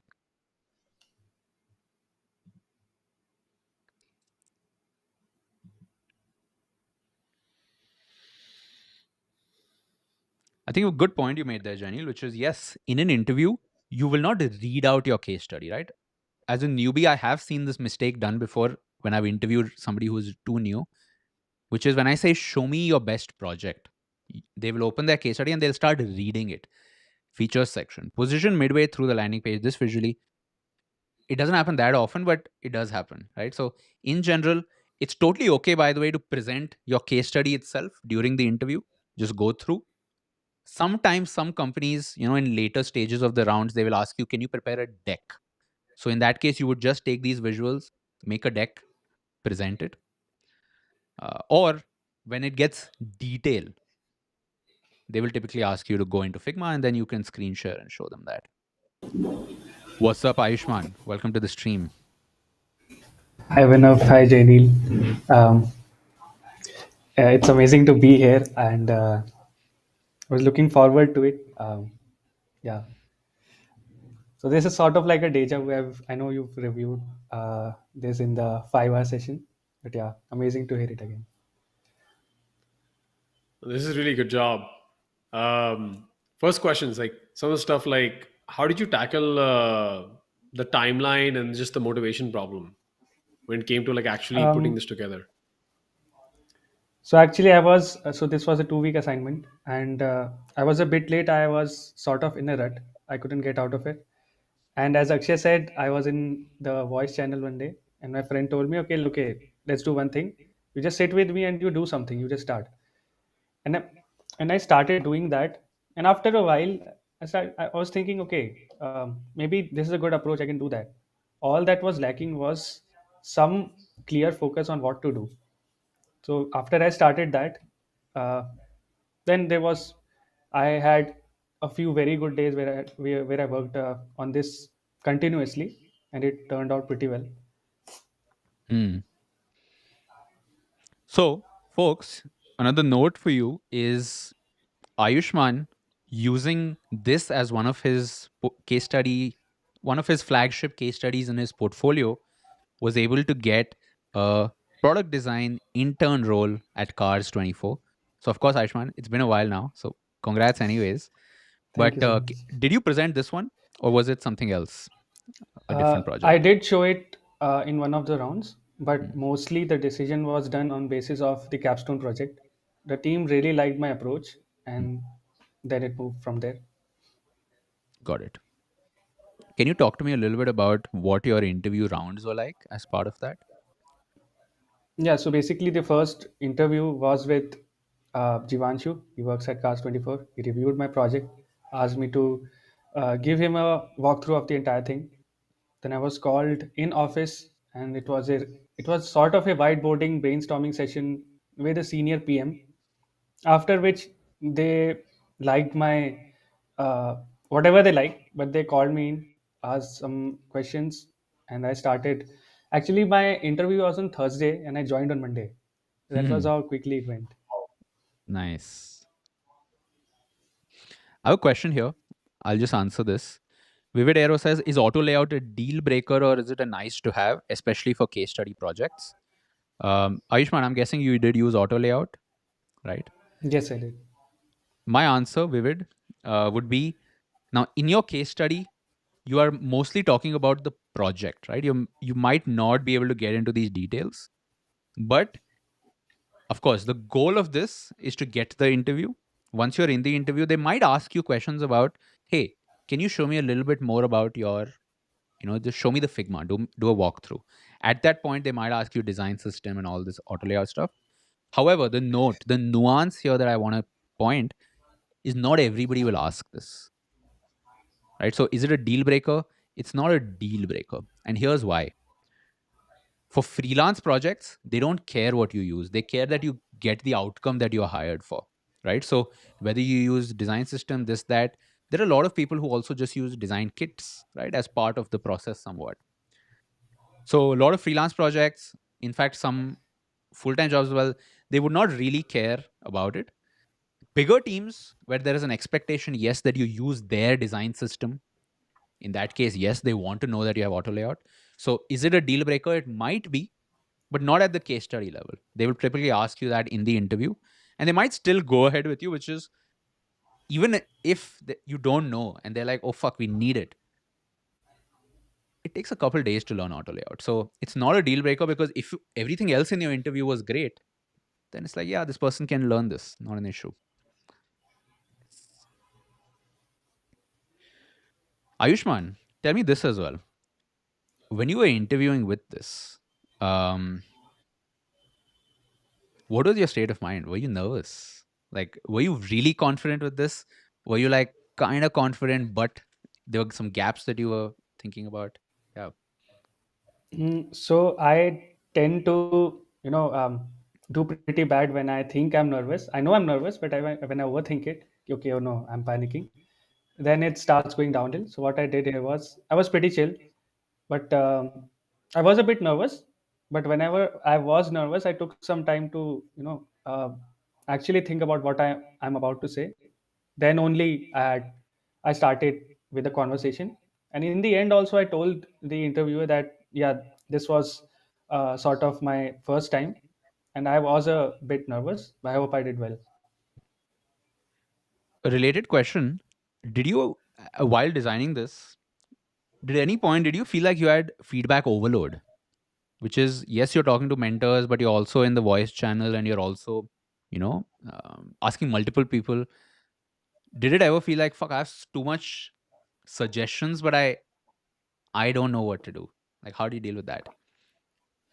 Yeah, actually, there was.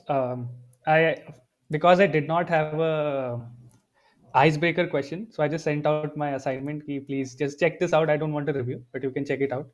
And there were a lot of comments there. So I sat down with a few mentors on voice channel, midnight time, and they said that not every important feedback is important. You should be able to understand what is subjective feedback and what is objective feedback. So even if there were a lot of comments, I segregated them on the basis of okay, what is important for this project? Is this something that it is not according to their taste? What is subjective and what are objective? So I worked on those which I thought are important, Hmm, and it actually did help me improve my designs a lot. got it. Awesome, man. Any final notes, Janil? Amazing job. Congrats once again. Yeah, and Thank you. and best of luck with the next couple of months at your internship. Yeah, looking forward to seeing more case studies from your time there. Absolutely. Thanks, guys. Cheers. Also, repping the 10K merch. Ah, Yeah. nice. See Nice. you. So, folks, I'm gonna just add this in the comments. Okay. Here's Ayushman's case study. I will also include his LinkedIn and everything if you want to check out. But yeah, let's move forward. Janil, you know what it's time for. Another quiz. Another quiz. Side note, um, literally from the start of my stream till now, it's gotten dark outside. Um, but like the sun sets at 4 p.m. So it's already past sunset. Wow. Yeah, weird. Our next quiz question. Our Figma prototype still hasn't opened. Joy, we'll need to figure something out there. This is not, as a Figma customer, it has, I'm disappointed right now. Question 3. Now, this one, folks, is going to be easy. Okay. And so it's all about fastest fingers first, right? Don't bother Googling for this. Really, don't bother Googling because it's too easy. And here it is. Question number 3.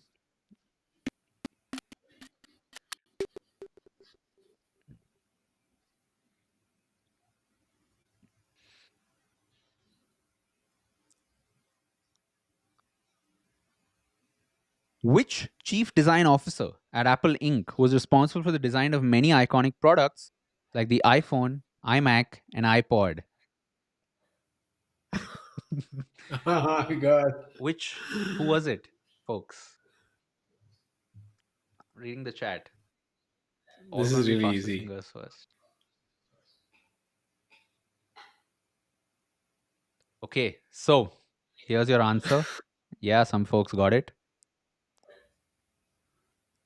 Sir Jonathan Johnny Ive.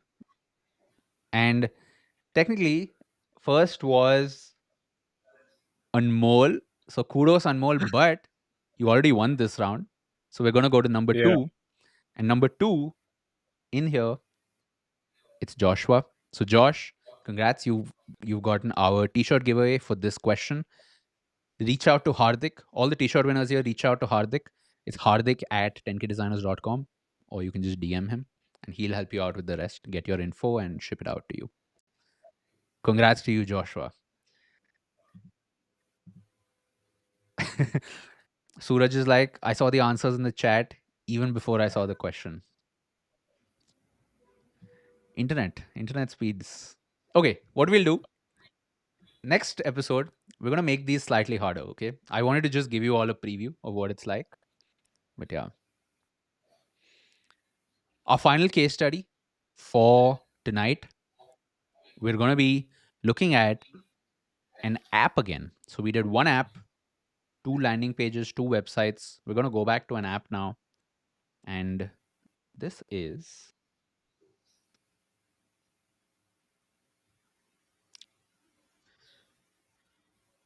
by Nihal, designing an app to book sleeping pods at airports in India.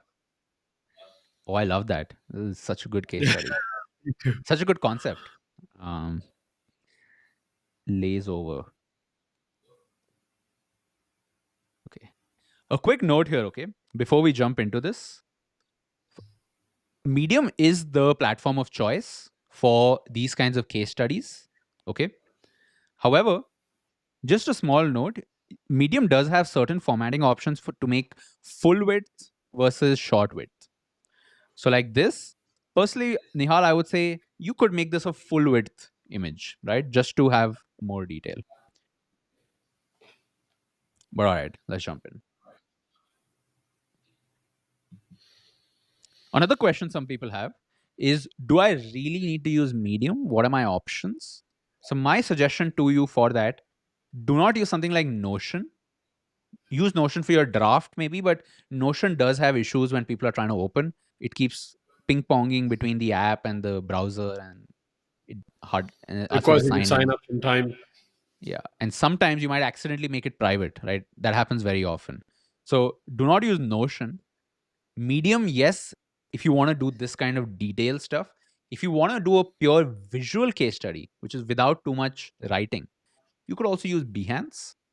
But for Behance, my suggestion would be design a slide deck instead.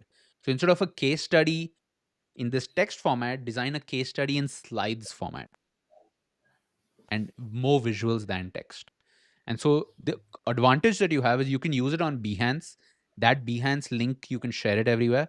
But when you're in an interview, you can use that same thing as slides. So you can do a slides walkthrough. So that's my suggestion for all of you. Okay, let's go in. And one more note on that one, the reason why Medium is a preferred choice is because if you look at Nihal's case study, it says published in bootcamp. So a lot of times these are publications on Medium, just like your magazine outlets, right? Like Vogue, GQ, and stuff that have an already pre-established user base, people that read those magazines. So publications are kind of like magazines on Medium. So when you go to any of them, like Bootcamp or something, they already have existing amount of like followers on that. So when you publish this in one of those publications or like magazines, it by default gets blasted out to all those people that follow it. So very high chance that somebody who is subscribing like is followed by 31,000 people. So imagine you're increasing your serendipity, your chances of getting lucky. That this case study that Nihal published is going to get noticed by 31,000 people. And out of those 31,000 people, somebody might be like, you know what? I need someone as a freelance designer. Let me contact him. That's the reason why you'll see a lot of design case studies on Medium. Yeah. And a mistake that a lot of folks make that I've seen is they will directly publish their case study on their personal profile. The reason you should not do it is because unless you have a massive following on your personal page on Medium, you want to like actually publish it in that publication No, but I don't think right so, away. Janil. I think you have to first publish it on your profile and then you submit to a publication. So Yes, that's how it correct. works. Yeah, I think some folks just don't submit it at all. They just put it on their personal profile. Yeah. Yeah. An advantage also with Medium is that it's got really good SEO. So it's probably a Medium case study is probably going to become one of the top 5 links for your name. So that's really great. Okay. So right While away, we're I like the fact that the cover image that he's used has different shots or screenshots of the app. So it kind of like creates an intrigue, like what I'm about to expect. Hmm, okay. And then the research he's done, competitive analysis is really good. So it shows that even though this is a personal project, there is potential for this to be something. One thing that could be improved here, in my opinion, is when he has examples of like, I had no idea that the Indira Gandhi International Airport in Delhi had this. Like he's mentioned the name. If he had a photo or something, that'd be good. Another idea for all of you here. You know what would have just made this crazy if in the cover image there was a photo of Nihal actually sitting in one of these pods with his laptop or something, Yes. and he's like, "All right, guys, this is how it." Like that would make it so personal, and it's just like, and of course, you're not gonna book a flight just for this, but at some point you're gonna take a flight. You don't have to pay for the pod. You could, but opportunity. Okay, so next time Nihal, you're in the airport, you gotta remember this. You gotta come back and update. Use that in your cover image, maybe. Okay. Okay, these are your assumptions. Lazeover.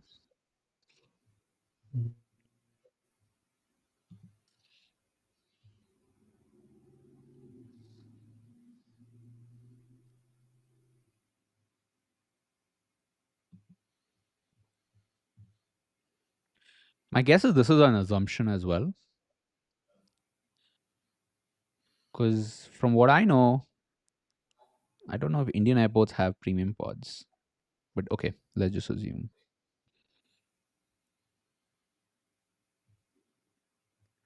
Journey of booking. Hey, what happened? Journey of booking a pod online.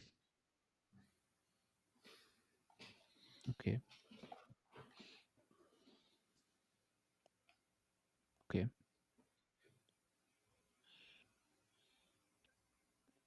I'm not really going to read through this stuff. It's good that you included it. And in an interview scenario, these are great for conversation starters. Um, but yeah, I want to actually see some of our designs. So really good stuff here. As we scroll down, we see the booking flow. And as we scroll down, we see the booking flow. But what's different in the way Nihal has done it in the booking flow as we scroll down is he has this GIF that auto plays. This is the thing that Abhinav was talking about. Uh, which one? Oh, this. Okay. But Nihal, the miss, okay, the very easy miss that you can actually fix in 10 minutes right after the session is make these full width. I think medium, that will make it a bit easier to read these. But anyway, for now, I'm just going to bump up my browser size. Okay. So the fact that he has a GIF there, it kind of gives me a very good idea of the interactions that he has used. And part of your role also as a designer is to showcase your abilities, not just visual design, but also showcase the interaction, the subtle micro interactions you've used. And showing GIFs the way he has done is a very good example to demonstrate that. So if we just look at this GIF, we can see how the different interactions pan out in his prototype. However, it would have been nice if you had removed the black bars, right? So just a small note on the presentation. All right.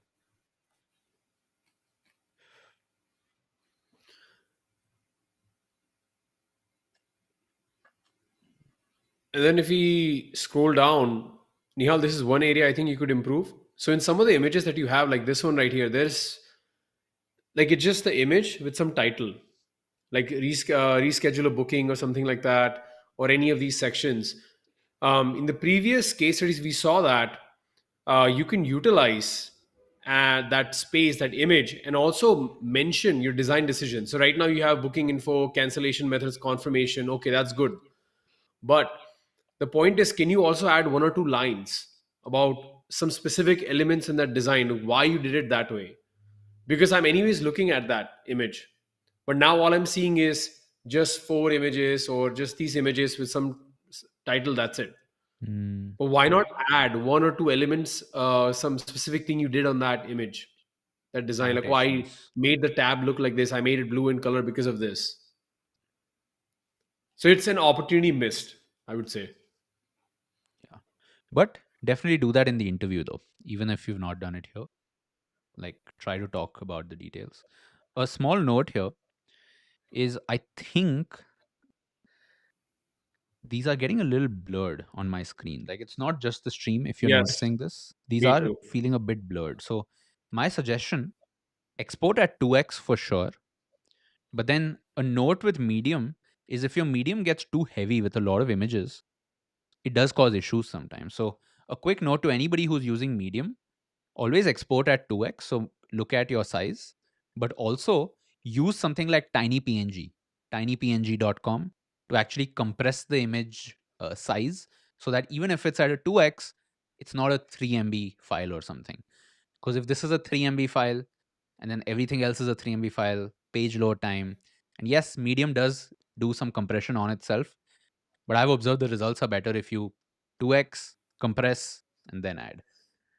It is a bit of work, but yes. Oh, nice. Dynamic island. Okay. Let's get Nihal on, actually. And then we can ask some stuff, go through this as well. All right, Nihal, can you unmute yourself? I'm just going to bring you on right now.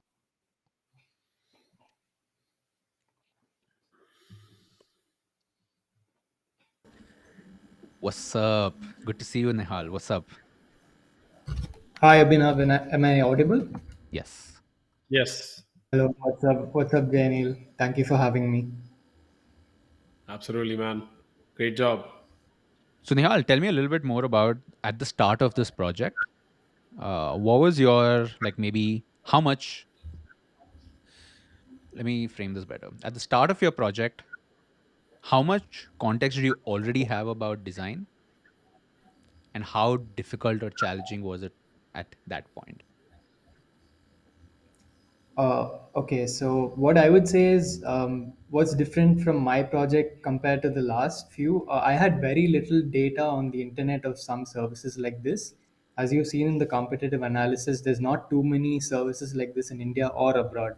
So Mm, that resulted in me having to think of a lot of stuff, the flows and everything on my own, or just look at other apps that do something similar and try and replicate it. So yeah, it was pretty daunting. The research part was pretty daunting actually, and that resulted in me making quite a few assumptions as well.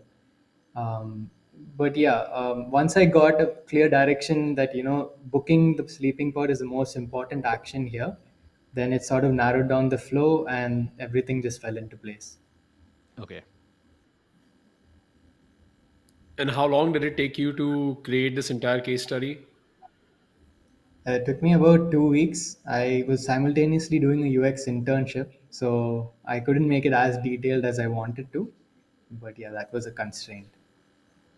And how did you manage your time? Because I mean, for some other folks also, this could be a similar issue, right? Like you have the job or internship, and then the side also they have to do this.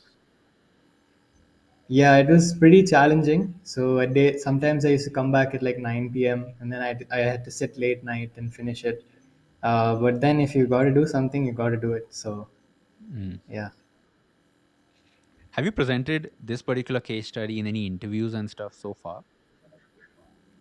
No, so I have a portfolio with some other case studies. This case study is not made it on the portfolio. I Mm, have some of my internship work which I prefer to present because that's a real mm, world project. And nice. so people are pretty interested in that. Mm. And maybe talk a little bit about that since you've got both of these in your portfolio. For you as a designer, what was the difference in making that case study for a hypothetical project versus doing it for actually one of your internship projects? Like, what was that difference like? Okay, so the hypothetical project, you could make a lot more safe assumptions, whereas I felt in the real world project that I dealt with, you also have financial and technical constraints. So, like if the product manager comes to you and says, "Hey, we have only 8 seconds to load the screen, make a solution for it," you have to come up with a solution. Whereas in the hypothetical project, you can just assume, hey, the load time can be 16 seconds or Mm, 4 seconds or whatever you want. So there are a lot more constraints in a real world project. And yeah, so if you can emulate that in your hypothetical or come close to it, then it'll be great. mm, got it. And your portfolio right now, um, what are you using? Like, you have a personal website? Yeah, actually, it's linked down at the bottom of the article.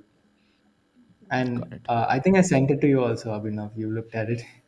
Yeah, yeah. But I could not find it linked here. So just confirming. Uh, should I drop it in the live stream chat? Yeah, sure. Cool.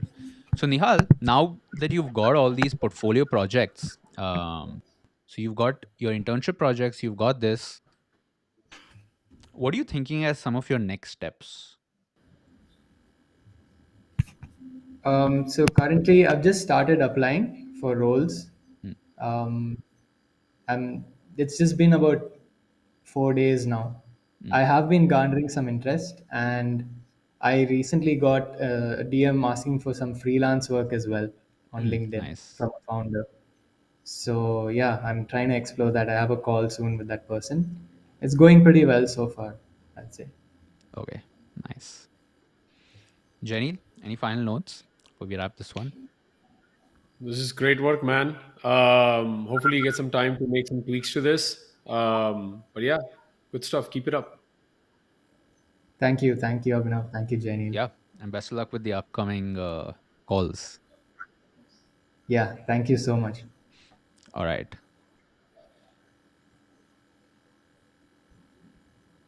Jenny, with that, we've come to the end of our session. Um, Not the end of our giveaways, though. We've got two more, and I'm going to do them right now. Meanwhile, folks, if you got any questions for us, drop it in the chat. Maybe we can do a couple minutes of answering that for you. If you're considering enrolling in the cohort, or a question maybe about just case studies and stuff like this, about interviewing, happy to answer. All right. Two questions left.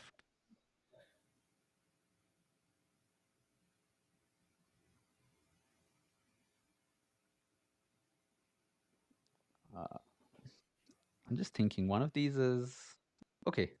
I think this is easy but slightly challenging. Okay. Would I recommend Googling this? No. I think there will be people who will in the moment get it. Okay. So, two questions, which is these are our final two giveaways for this particular video. So, final shot for this video to win your 10K Designers t shirt. Getting these up right here. All right. Question number 4 for this video. Ready? Here we go. Which region's design style is known for its simplicity, minimalism, and functionality, and is famously adopted by IKEA, the international furniture brand? It's an easy one. Slightly confusing because, okay, I'll let you guys get this.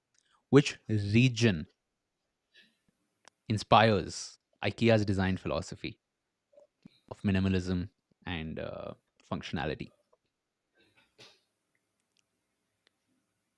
All right. Who has got the answer? Who's it gonna be? The answer is it's the Scandinavian region. You could have also said Sweden, but I'm going to give this to, let's see, who said Scandinavian? Dhananjay. Dhananjay won the previous one, right? If I'm not wrong. Do you remember, Janil? I don't actually. Okay, yeah. I think I don't Dhananjay think won he the did. previous one. We did. Scandinavia. Okay, so Hardik, I'm going to let you decide this one. I think if Dhananjay has already won it, this one probably goes to Jitendra. But who said Sweden? Because that was also an acceptable answer here. Sweden. Oh, spelling errors. And Sweden was got by Mihir. So, Mihir, you've gotten Sweden. So, I think we'll have probably two winners for this one. Let's give it to Mihir. And I think the other one is to you, Jitendra. So, congratulations. Oh, no, it was Joshua who won the previous one. I'll tell you what, Hardik, figure it out, bro. Right? Figure out our winners because we've got one more left. So, who is this going to be? This is your final shot. Here we go. Folks, we're going to get. So, Dhananjay, I think you won that one along with the person who said Sweden. Final question. All right. Are you ready? Let's move to this one. Question 5. Which German school and movement, established in 1919, merged crafts with fine arts and gained renown for its unique design philosophy and teaching methods? This is a slightly hard one. Slightly hard one because kind of generic. Not too many identifying details, but it's still not so difficult. All right. So this one, who got this? Dhananjay got it, but he already won. Yeah. So Dhananjay, I think you got the previous one. Bauhaus. But who is it? The answer Vish-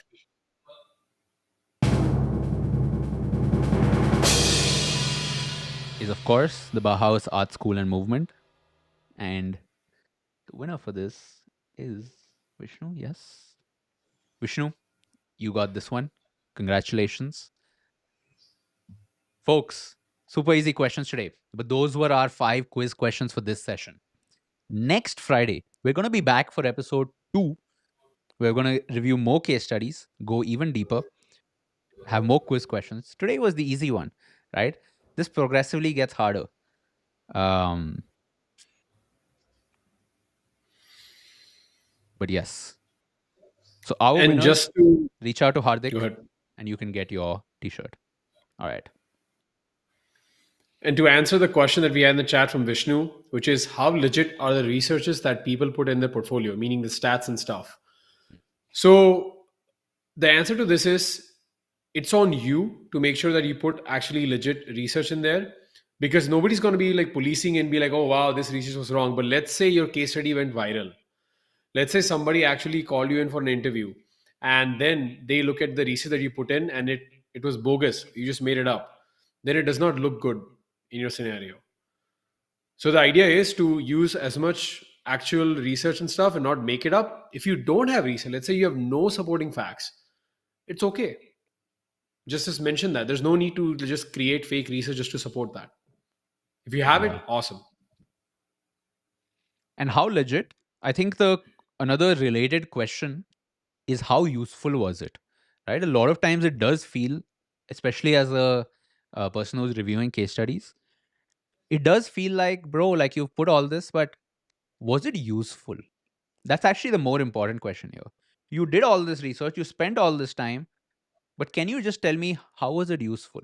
Right? So these are typically the types of questions asked by an interviewer to determine whether it was legit, right?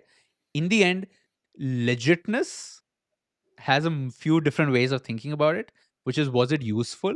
So legit to the design process. The other way of thinking about it is was it deep enough so that you can call it legit, right? Let's break down that word legit here, which is you might have very surface level research, but then it's okay if you're like, yeah, I had a very clear idea of what the problem was. So I did not need to go any deeper. Or you might have very deep research and it's like, you might not be able to justify why did you go so deep? Like, what was the point? These are not deal breakers, any of these, by the way. But these are questions to have in the interview, right? You will have conversations around this kind of stuff. Yeah. All right, folks. So I think we can wrap up for this one. Jaspreet says, next time write the question in the live chat because I think it's more fair without a delay. Okay, we can try this. We could possibly try this. Because yes, maybe is live chat instant and or is it also delayed? We can try this out. Cool. Question from Vivid Arrow. What's the condition of the Indian job market right now? Are there more companies hiring or more designers than the companies hiring them? So nuanced question, okay, Vivid. But let me give you my perspective. As of now, this video, it's Q4, so quarter four of 2023. Q4 typically is known as this is typically a slow quarter because in India you've got November, which is a lot of Diwali related stuff. In the US you've got Christmas, so a lot of Christmas and New Year related stuff, right? So globally, it's kind of a slow time. It's the end of the year. So from that perspective, interviews right now there are fewer than they would be in the next quarter, Q1.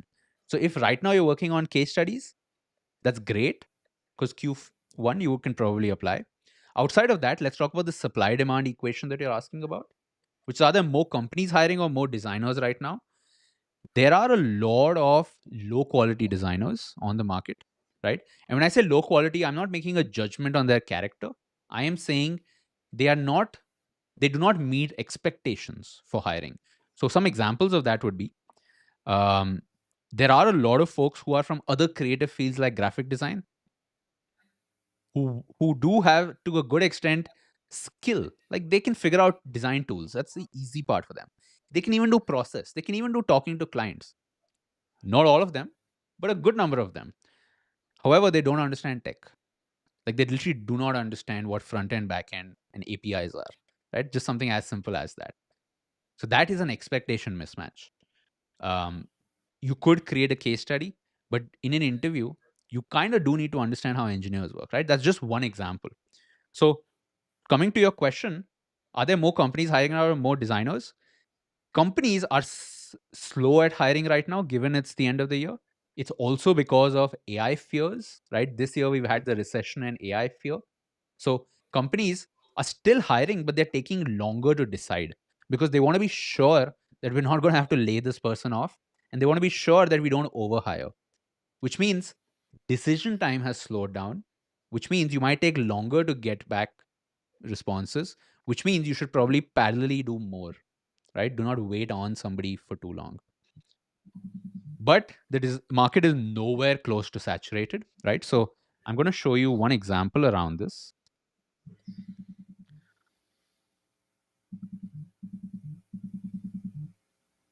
which is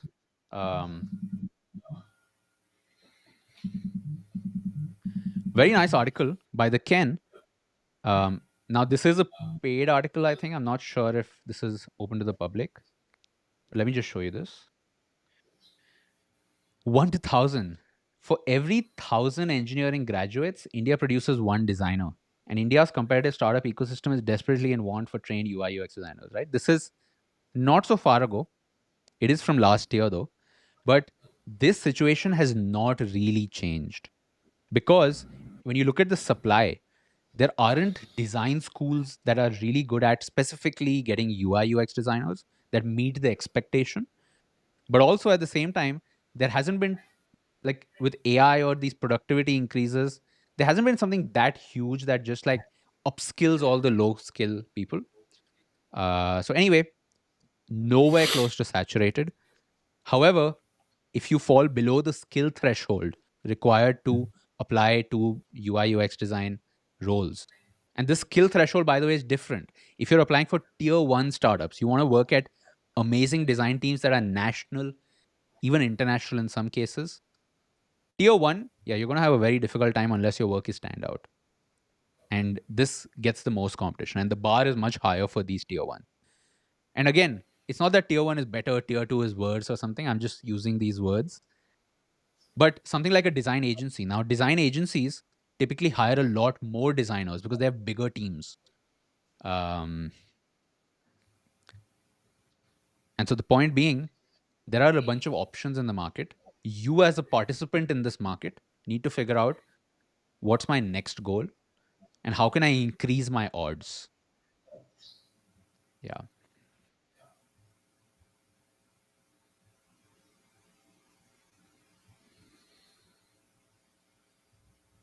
All right. I forgot to show my face in this one. But anyway, guys, check this out if you're interested. In general, I will say this. Do your research, right? Something like a career transition is not a small thing for sure. It's a very big part of your life. And career transitions are like notorious for being difficult in general. And I don't just mean career transition from career A to career B, but like transition into the industry as well. It is quite hard. So do your research, make connections, browse for resources, put together a personal file of links that you've come across, right? Take it into your control. Take your learning into your own control as much as possible. And take your relationships into your own control. It is up to you to build these relationships. And, with new paradigms coming in, with conversational AI, with generative AI, with spatial design, it's never been a better time to be a designer. Yes, there are not job openings for spatial designer, AI designer, generative designer, right? These are right now, they're below that threshold. But yeah, if you know the design process, if you understand how tech works, and if you're able to say user centered, which is I understand what people want and I have a process to do it and I work collaboratively, like that's what's more important here. All right.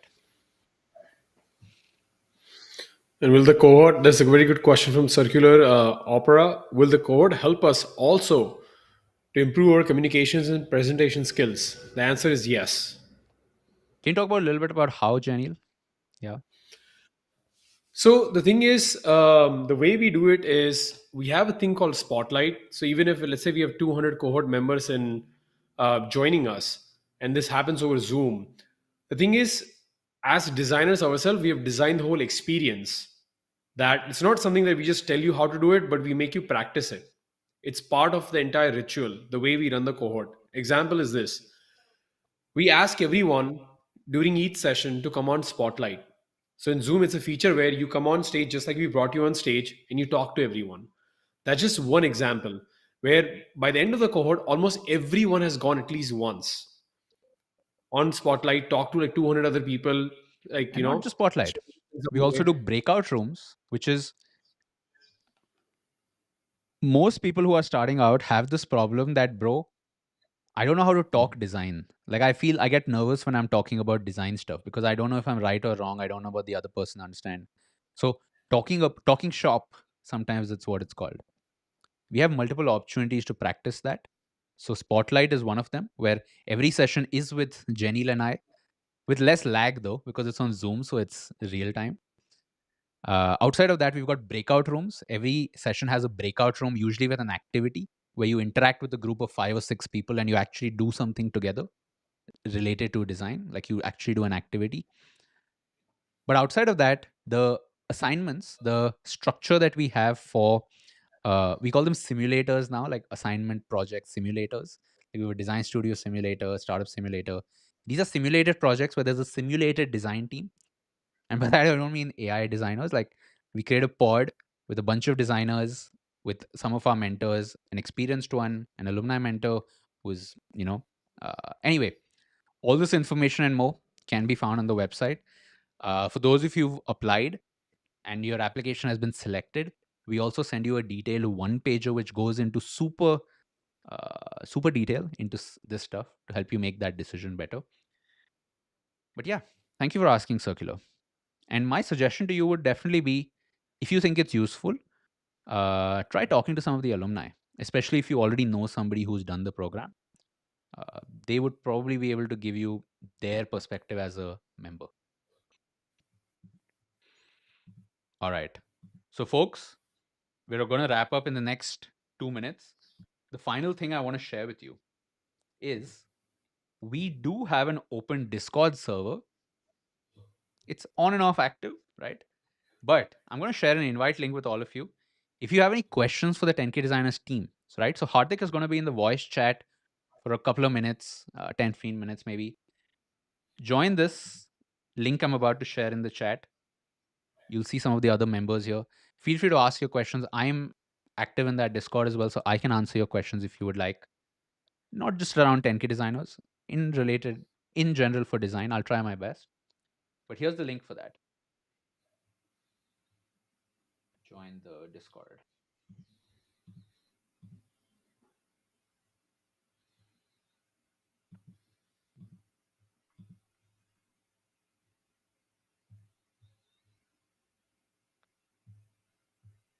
All right, here you go. In the chat. So, folks, if you have any questions for the 10K designers team regarding cohort 8, feel free to join the Discord right now if you want to ask questions. Otherwise, you can always email us as well. That's all good. But we will see you in the next session. And let me. Here we are. We will see you in the next session of Demo Days. We've got a bunch of episodes coming up. Today, of course, is 24th November. But every Friday for the next couple of Fridays, we're going to be here at the same time. This is my time zone, but in your time zone. So if you want to add this to your calendar to get a reminder, definitely just hit that register button. You will get an email confirmation, and we would love to see you next Friday. Thanks a lot for joining, folks. We're going to wrap up now, and we'll see you soon. Bye-bye. Bye, Janil. Bye.